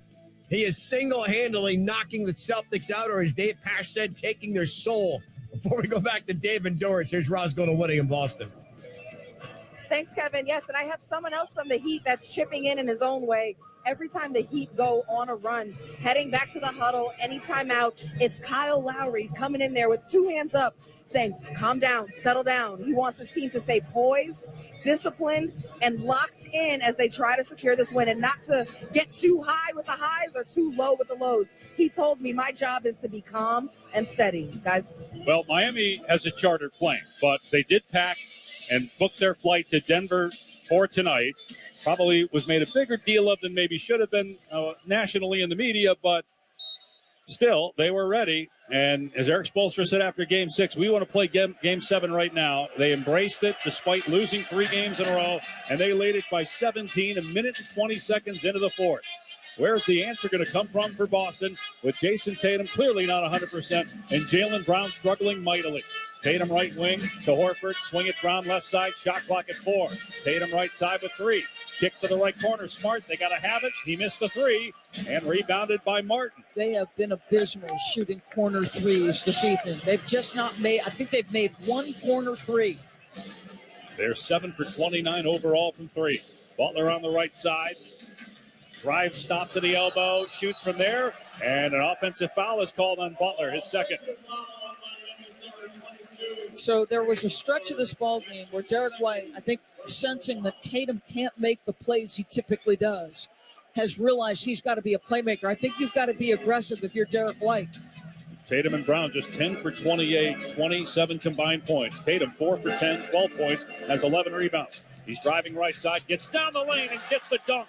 But he clearly is hobbling again up the floor as he landed on his left ankle. I mean, he no sooner hit the ground than started wincing, and his gait was completely affected. 83-68. Martin walks into a 3 right side. Too strong. And Jaylen Brown gets the rebound. Trying to take advantage of Tatum on the defensive end. Brown pulls up for 3. Missed again. Rebound, Bam. Not sure that's the shot you wanted out of Jaylen Brown. Well, not when you struggled the last 2 games from 3. On the right wing, going at Tatum. Pull-up jumper 18 feet short. Butler got the offensive rebound and then falls down trying to save the ball. And it goes out of bounds. Last touch by Boston. Tatum is hobbling badly every time on the defensive end. As soon as the shot went up, Jimmy sprinted to the cup and Jason Tatum stood still. He had no movement. And we are getting a glimpse of him landing, trying to protect the left foot and then grimacing on his way back. Lowry inbounding baseline right. Fires to Duncan Robinson, catch and shoot 3. You bet! Duncan Robinson drills it, and Miami has its largest lead of the game at 18. 14 for 27 from 3, a 21-point edge from the three-point line. Boston has 68 points. We're in the fourth quarter. Derek White, three-pointer right side, too strong. Rebound Lowry. This may turn into a blowout. Martin running the floor, trying to save it, does to the right side for Bam Adebayo. Boston looks slow, Dave. And the crowd is completely silent. Butler, right side, puts it up, missed it. Rebound, Jaylen Brown. 8.5 to go. Celtics trail by 18. Brown in the front court. Throws to White, left side. Passed back to Brown. Right corner now, Horford. Shoots from there. Good on the three. Boy, do the Celtics need that. Back to a 15-point game. But again, I'm going to go back to what Miami did when they were winning games. They controlled the tempo of the games late, getting a lead. Martin on the left side, dribble handoff for Robinson at the left hash mark. Now to Lowry, shot clock at 7. He's on the far side of the floor, about 25 feet away. Lowry dribbling with 2 to shoot, gets to the foul line, puts it up, and rattles it down as time expires on the shot clock. That's where his experience shows. Understanding time, situation, shot clock expiring. Tatum for 3 straight on. No good. And they're going to call loose ball foul here on Horford going for the offensive rebound. He knocked Bam Adebayo to the floor. First team foul on the Celtics here. So should this keep going and they're trying to play the foul game, it's going to have to add up quick.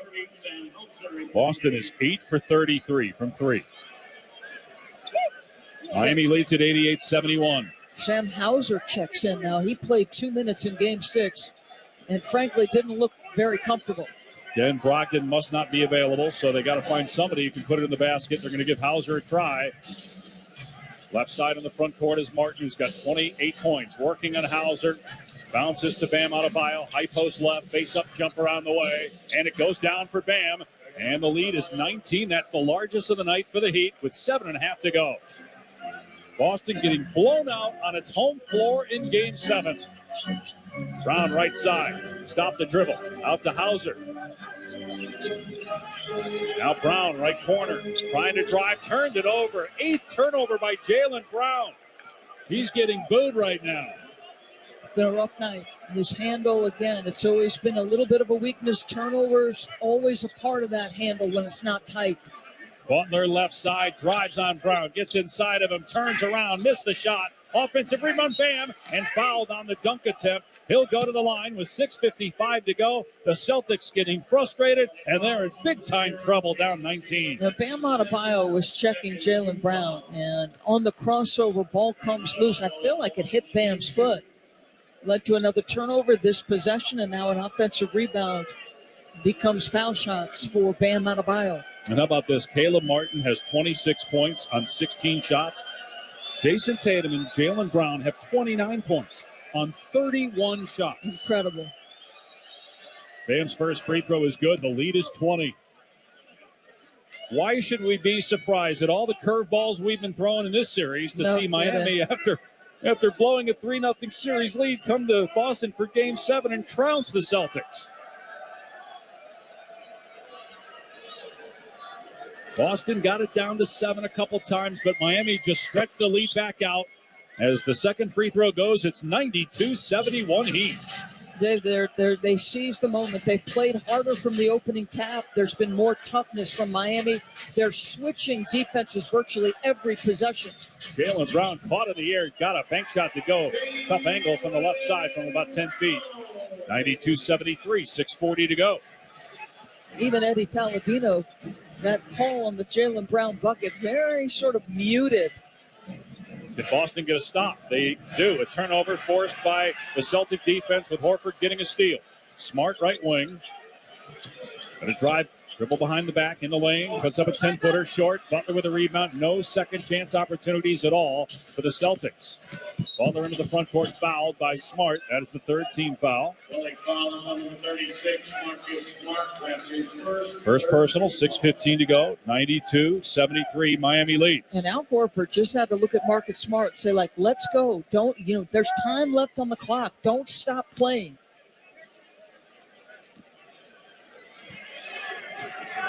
Heat basketball. Front court to our right. Entry pass, Robinson, layup good with a right hand. Great find by Bam Adebayo. Timeout, Celtics. The lead is 21 for the Heat. That's that two-man game. We've talked about it. Bam Adebayo with his 4th assist. Duncan Robinson nearing double digits. He's got 8. How many times has he scored on back cuts in this series? 6:08 to go in Game 7, and there are fans leaving the arena because Boston is down 94-73. This is the Eastern Conference Final on ESPN Radio and the ESPN app, presented by Indeed. Greeny. LeBron is definitely not retiring.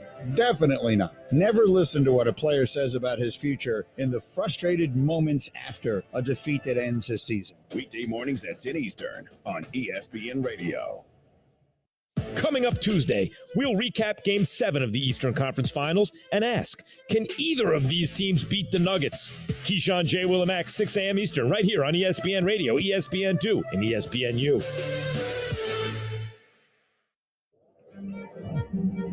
It's finals time, where what happens next lives on forever, where history awaits. And seconds last for eternity. This time is for all time. The NBA Finals, presented by YouTube TV, begins June 1st on ABC. Hi, I'm Israel Gutierrez, host of the podcast ESPN Daily. Every weekday morning, I'll bring you the best sports story you'll hear all day. Today on ESPN Daily, it's Memorial Day.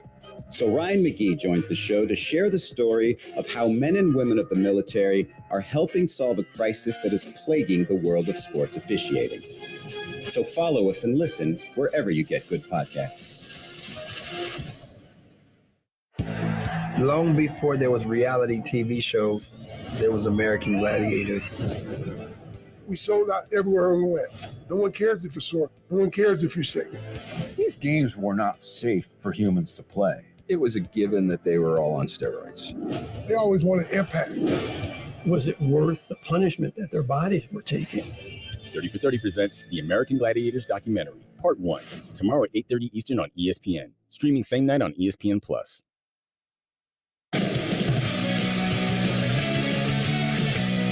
Kevin Untuitu Insider Granger Studio. Reminder, the NBA Finals open up on Thursday night. Coverage on ESPN Radio exclusively begins 7:30 p.m. Eastern Time. And if this holds serve in Boston tonight, and I don't think we've seen anything to say it wouldn't, the series will begin in Denver, and there's no place like home for the Nuggets. Brought to you by Angie. With Angie, it's easier than ever to get home projects done well. Get started on the Angie app or go to Angie.com. Playing it out, the Nuggets are a perfect 8-0 at home this season in the playoffs.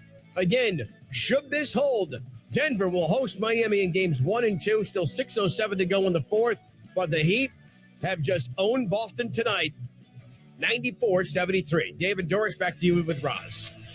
Derek White has gone back to the locker room. He's shaken up. The frustration has spilled over into the crowd. A couple of what looked like to be Celtic fans being escorted out as the entire crowd on the far side of the floor was turned around looking at a skirmish in the stands. Boston ball, 6:08 to play in the fourth quarter. Miami has outscored the Celtics here in the fourth, 16-7. 21-point lead for Miami. Tatum on the right wing. Grant Williams up top, fires. No good on the three. And it's rebounded by Miami. Great hustle back by Duncan Robinson to save that ball from going out of bounds. And now you're just controlling the tempo. You've got Kyle Lowry at the command of the offense. They're throwing it around the perimeter about 25 feet away. Butler's got it, driving on Tatum, who can't defend it. Butler reverse layup is good with the left hand. At what point do you take Tatum out? And then Lowry almost gets a steal. Tatum again hobbling into the front court. Boston down 23 points. Tatum corner three, left side, no good. One and done for Boston. Defensive rebound, Bam. 5:15 to go in the game. I wonder if they seek out Jason Tatum on any switch. Get the ball to Jimmy, bring Tatum up to the screen. Butler's got the ball on the left side. Shot clock at 10. Yep, Lowry's going over there. Setting the screen. Instead, the pass goes to Butler. Robinson, top of the key, poked away by Jaylen Brown. He gets a steal.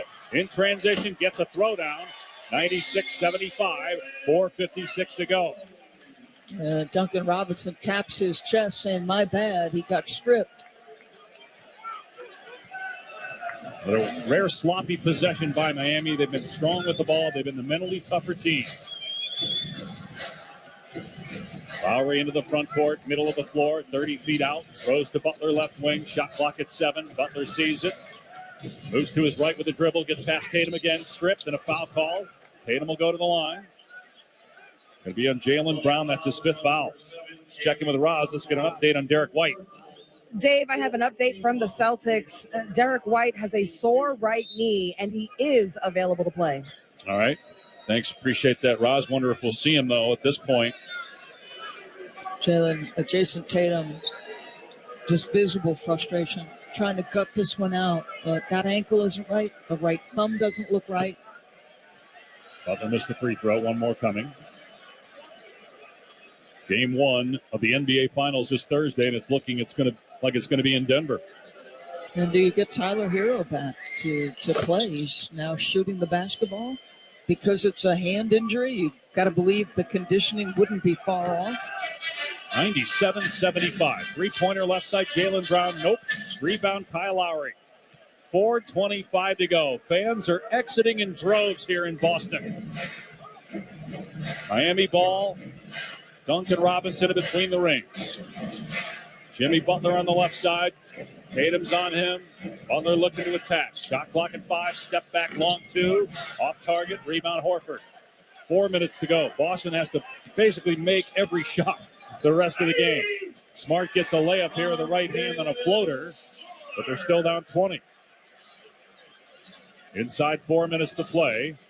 Miami taking its time. And a steal. Brown ahead to Smart. Smart gets a layup. Timeout Eric Spoelstra. He does not like the disposition of his team right now. 3:45 to go. They still lead, though, by 18. Caleb Martin put his head down. Kyle Lowry a little bit frustrated, but you still got a long way to climb. But you notice the quick timeouts from Spo. He just doesn't let anything happen in terms of slippage. You have to appreciate the Miami Heat. No doubt.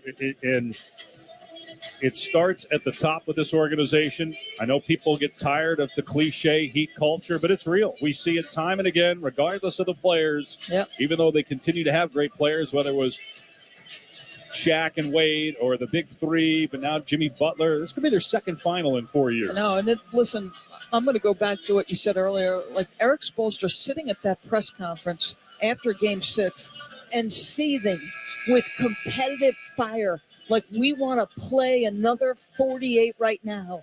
He sent the message right away, like, hey, yeah, we dropped 3 straight. He was talking to us pregame because I asked him, what's this 2 weeks been like? And he's like, gut-wrenching losses. We're sitting around talking to one another about, do we want to go to another profession? His line was, hell no. We're most alive, even in the face of this. His favorite quote is "The Man in the Arena" by Theodore Roosevelt. All about, yeah, I may get knocked down, but I'm going to keep punching.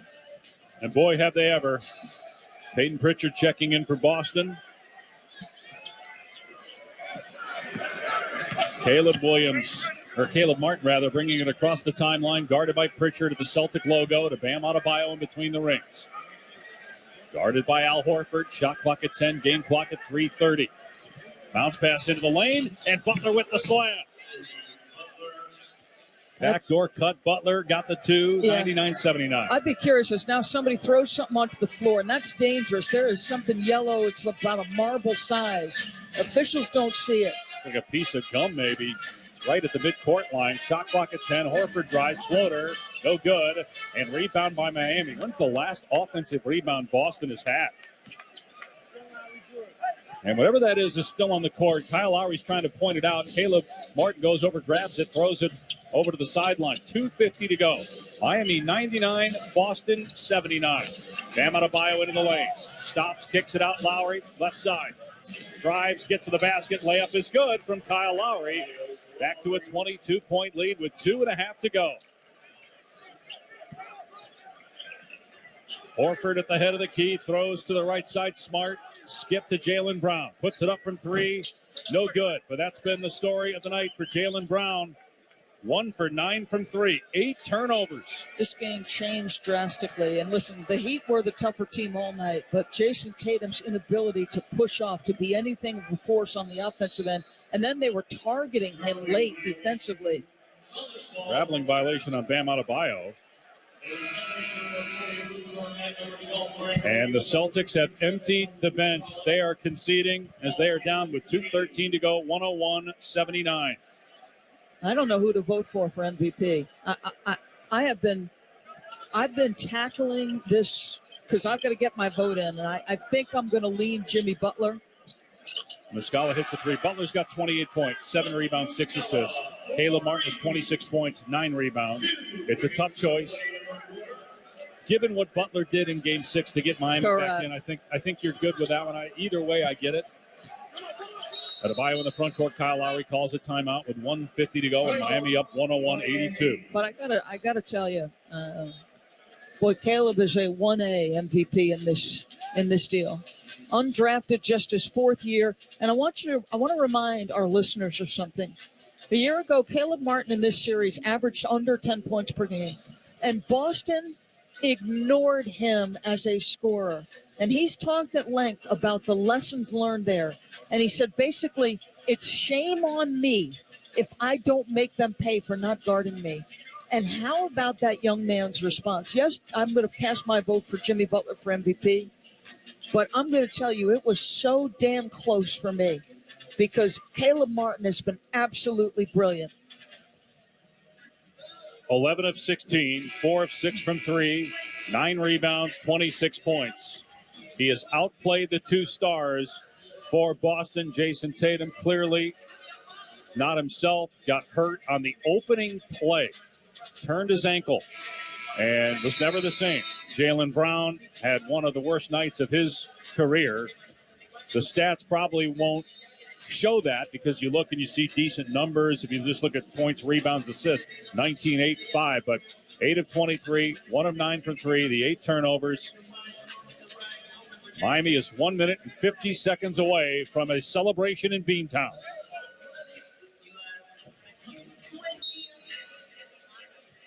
Butler in the backcourt, guarded by Hauser. Into the front court. Finds Bam for the slam, middle of the floor. When a team is scrambling to make plays, you keep the floor spread. You make timely cuts. Williams, left side, lobs it over the head of Cornette for a turnover. Miami ball leading 103-82 with 1:36 to go. The Garden's about half full and more fans leaving. Dave, you know what this reminds me of? Like the San Antonio Spurs, that one year where the Ray Allen shot gets, beats them. Then they lose Game 7. And different story, but the ability to bounce back the next year, come with that grit. For you to be pressing up against history, if you're the Miami Heat, to drop 3 straight in the fashion you did, to lose with 0.3 seconds left, and have the competitive zeal to come back and want to go ahead on the road and take this game, it's really impressive. And the letdown by the Celtics as well to have that heroic finish in Game 6 and lay an egg on your home floor in Game 7. Really, from the get-go, it was 9-4. Boston had the lead, and then 11-11. Butler hit a 3 to make it 14-11, and it seemed like the Celtics never recovered from that. And to have, if you're Jaylen Brown, to have some of your weaknesses come back and bite you, meaning the turnovers, some of the shot making, shot selection. He's got 19 points, 8 of 23. But the turnovers were costly. Some of the decision-making costly. You've got a big decision here if you're Miami. You have 2 guys that are one first, one second team All-NBA, which means you're going to owe them both about $600 million. You've got a lot of conference finals to show for it, and 1 finals appearance, which you lost. These are the kinds of decisions with the new collective bargaining agreement and all its penalties that are going to weigh heavily on the Boston Celtic organization. Pritchard misses a 3 left wing. Gets the offensive rebound with 1:15 to go. Cornette for 3 right side. No good. And Martin with the rebound. Martin still in the backcourt. Double team. Minute to go. Into the front court. Bam Adebayo trying to save it on the right baseline. Could not. It'll be Celtics ball. 103-82. Miami leads. give the Celtics credit for fighting and getting to Game 7, but obviously a poor showing here in the finale of the Eastern Conference Finals. Hauser's three no good from straight on. Got the offensive rebound, and the putback is good with 54 seconds left, but it's 103-84. Lowry inbounds to Martin. Got 28 points, or 26 points rather. Butler's got 28. Butler's got it on the left wing. Shot clock at 12, game clock at 40. Miami just throwing it around the perimeter. It's so quiet in here, you can hear all the sneakers. They're going to take a shot clock violation and let the Boston Celtics get possession. Jimmy will happily eat that. Now this break in the action allows for some substitutions from Eric Spoelstra. Yurtseven, Jovic check in. 103-84 Miami. The Celtic players are shocked. The fans are even more shocked. This place was as loud as I've ever heard it pregame. They were playing highlights of the Celtics last three games, along with the Red Sox 2004, games 4 through 7 against the Yankees, and their comeback to win a series after trailing 3-0. But Boston is not the city of comebacks tonight. Miami's got the ball with 10 seconds left. The clock is winding down. The Miami Heat's improbable postseason run continues. After blowing a 3-0 series lead, the Heat stop the Celtics in Boston and make history themselves. They become just the second 8 seed ever to make the NBA Finals. Just a gutty, tough Miami Heat culture win right there. The development of Caleb Martin, the transformation from a guy who wouldn't be guarded by the Celtics a year ago to was borderline MVP, 26-10, never had less than 14 points. And Jimmy Butler to dominate game 1. They don't need him in the game 3 win because he took a step back because everybody else was shooting it. But what he found in the fourth quarter of game 6 and then tonight to come up with 28, 7 rebounds and 6 assists in true Jimmy Butler fashion, absolutely incredible.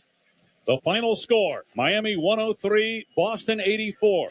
The worst seed to ever win an NBA championship was a 6 seed. The Houston Rockets back in the mid-90s. Can the 8th seeded Miami Heat, starting on Thursday night in Denver, give the Nuggets a series and possibly beat a Denver team that's well-rested and capture the title? Let's check in with Roz. Jimmy, it was all Celtics the last 3 games. What did it take to regroup and pull this off in such dominant fashion on the road? Sticking together, steady believing, keeping that faith. My brother, appreciate you, baby. Come on. Keeping that faith, knowing that we're a really good team. We've been in this situation so many times. We got a dub on the road. And now you're an 8 seed. You went from the play-in, you're heading to the finals. What's been most rewarding about this postseason journey so far? That we're not an 8 seed. We're a really good basketball team. We're really good players. And we just play together and we play hard, which is a good sign for us. What has Caleb Martin's emergence meant for you? Everything. He's so comfortable. He's so confident. And he's been huge in these wins. You got the...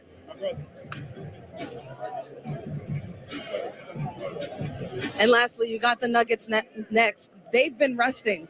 After a 7-game series, how do you measure your momentum versus your fatigue right now? We're going to be all right. This is what we have to do. We like it the hard way. We never want it easy. We got to go get something in Denver. Good luck. Congratulations. Thank you. The Miami Heat, Eastern Conference champions in 2023. They take Game 7 in Boston after nearly becoming part of history. They were just the 4th team ever to blow a 3-0 series lead with it going to Game 7. But for the first time, the road team, or the home team rather, was the one winning the 3 in a row. Right. It had never happened before. Yeah. But 151 times a team's had a 3-0 series lead in the playoffs. 151 times that team has gone on to win the series. I want to make one more point because I've talked about the Miami players. I want to talk about the coaching staff. Eric Spoelstra, you said it. It starts from the top of the organization down. Eric Spoelstra was named a top 15 coach in the 75-year history of the league last year. There's a reason for that. He was masterful tonight, Dave, I thought, in switching up the defenses. The Celtics, it felt like they were sprinkling in the zone. Sometimes it felt like it was every other possession. Their ability to disrupt Boston's three-point shooting, what did they end up? 9 for 42. Some of them open, certainly, but a lot of them contested. I thought, a masterful game by Eric Spoelstra. Remember at one point we said it was 9-4 Boston. Miami ended up leading that first quarter by 7. We talk a lot about, the NBA. A lot of people, the fourth quarter, that's what they focus on. But a lot of people say it's a first quarter game. And Miami controlled the tempo in that first quarter. They held Boston to 15 points. They established themselves, and they win the game. Go back to Game 5 when Boston won here at home. They won the first quarter by a huge margin and didn't win another quarter the rest of the game. Right. To your point about first quarter, just gritty, tough, incredible, and so typical of what the Miami Heat. Jimmy just said it to Roz Gold on Woody. We don't like it easy. And typical of the series, just when you think you got it figured out, we get another curveball. I don't know how many people not necessarily saw Miami winning Game 7 after what happened in Game 6, but winning by this margin.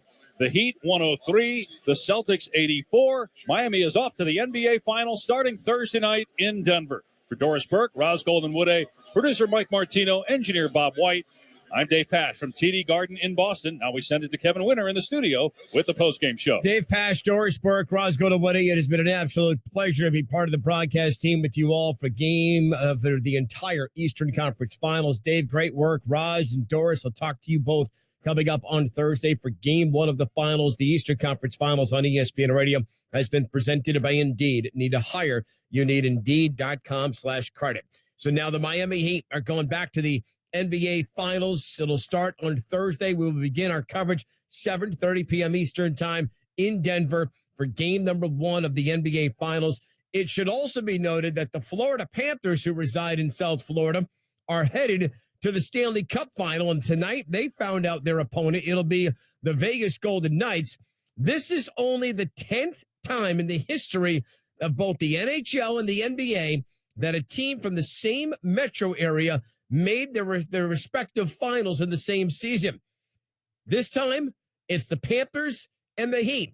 They're each going to their respective finals. The Florida Panthers in the Stanley Cup Finals, and the Miami Heat in the NBA Finals. And what's ironic, they both do it as 8 seeds, and they both have to win a Game 7 in Boston along the way. Think about that symmetry for the Florida Panthers and the Miami Heat. The NBA on ESPN Radio, the Eastern Conference Finals have been presented by Indeed. Need to hire? You need Indeed.com/credit. Up next to the postgame show, we'll hear from Heat coach Eric Spoelstra. His team took control of this one in the opening quarter and never looked back. And as Dave Pash said, the Miami Heat took the Celtic souls. 103-84 is your final. Miami is going to the finals. This is the Eastern Conference Finals on ESPN Radio. The Low Post Podcast with Zach Lowe. As expected, Jaylen Brown made an All-NBA team, and he will now be eligible for the biggest possible contract he could be eligible for. They are immediately facing a decision. Are we putting all our eggs in this basket? Because I can tell you this, if they go to Jaylen Brown and get cute and be like, I know you're eligible for 35%, but can we do like a 30% and maybe it escalates to 31%? Like, that's not going to go over well. Check out the Low Post Podcast on the ESPN app or wherever you listen to podcasts. Yo, check this out from Canty and Carlin. Quarter of Game 2 in the first half of Game 3. Yeah, that's me knocking over my water bottle. Not once. Everything goes sideways, and they look terrible. That sounds like I threw something into a garbage can. You see how I didn't break stride, though. This thing is like drinking out of a tank. And I don't understand why you have it so close where you can knock it over. I have fat hands. Canty and Carlin, weekdays at 3 Eastern on ESPN Radio and on the ESPN app. Keyshawn, J. Will, and Max. Henry H. Rogers III tweeted, how in the world do you and Key allow a Bronx-born and raised guy like Max to continue to jump on the bandwagon and say he's the leader of Laker Nation? How? He's a fraud. You root for your team, win, lose, or draw. Kick him back to New York. I was No, you do not have I was the jurisdiction in this afternoon court. drive host, 7:10 a.m. in L.A. This is Judge Key. Judge Key, you are the Laker fan of all fans. This is your town. You lay down the law on Mr. Tellerman.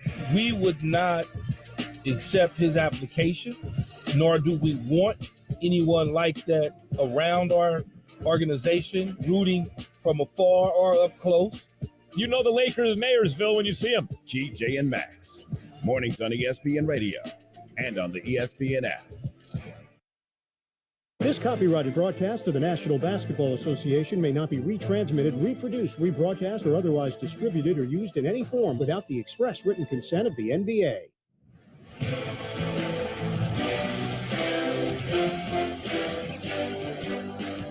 This is the NBA on ESPN Radio and on the ESPN app. Kevin Winter with you inside a Granger studio. Join us Thursday for coverage of the 2023 NBA Finals. Mark Kessler, PJ Carlissimo, Doris Burke, Roz Godin, Wooding, and myself will have our coverage. Game 1 between the Denver Nuggets and the Miami Heat beginning at 7:30 p.m. Eastern Time. It'll be a Thursday, Sunday, Wednesday, Friday. Those are your first 4 games. I'll have the entire schedule up, but we know it's the Heat and the Nuggets. Our game flow tonight for Game 7 of the Eastern Conference Finals. Brought to you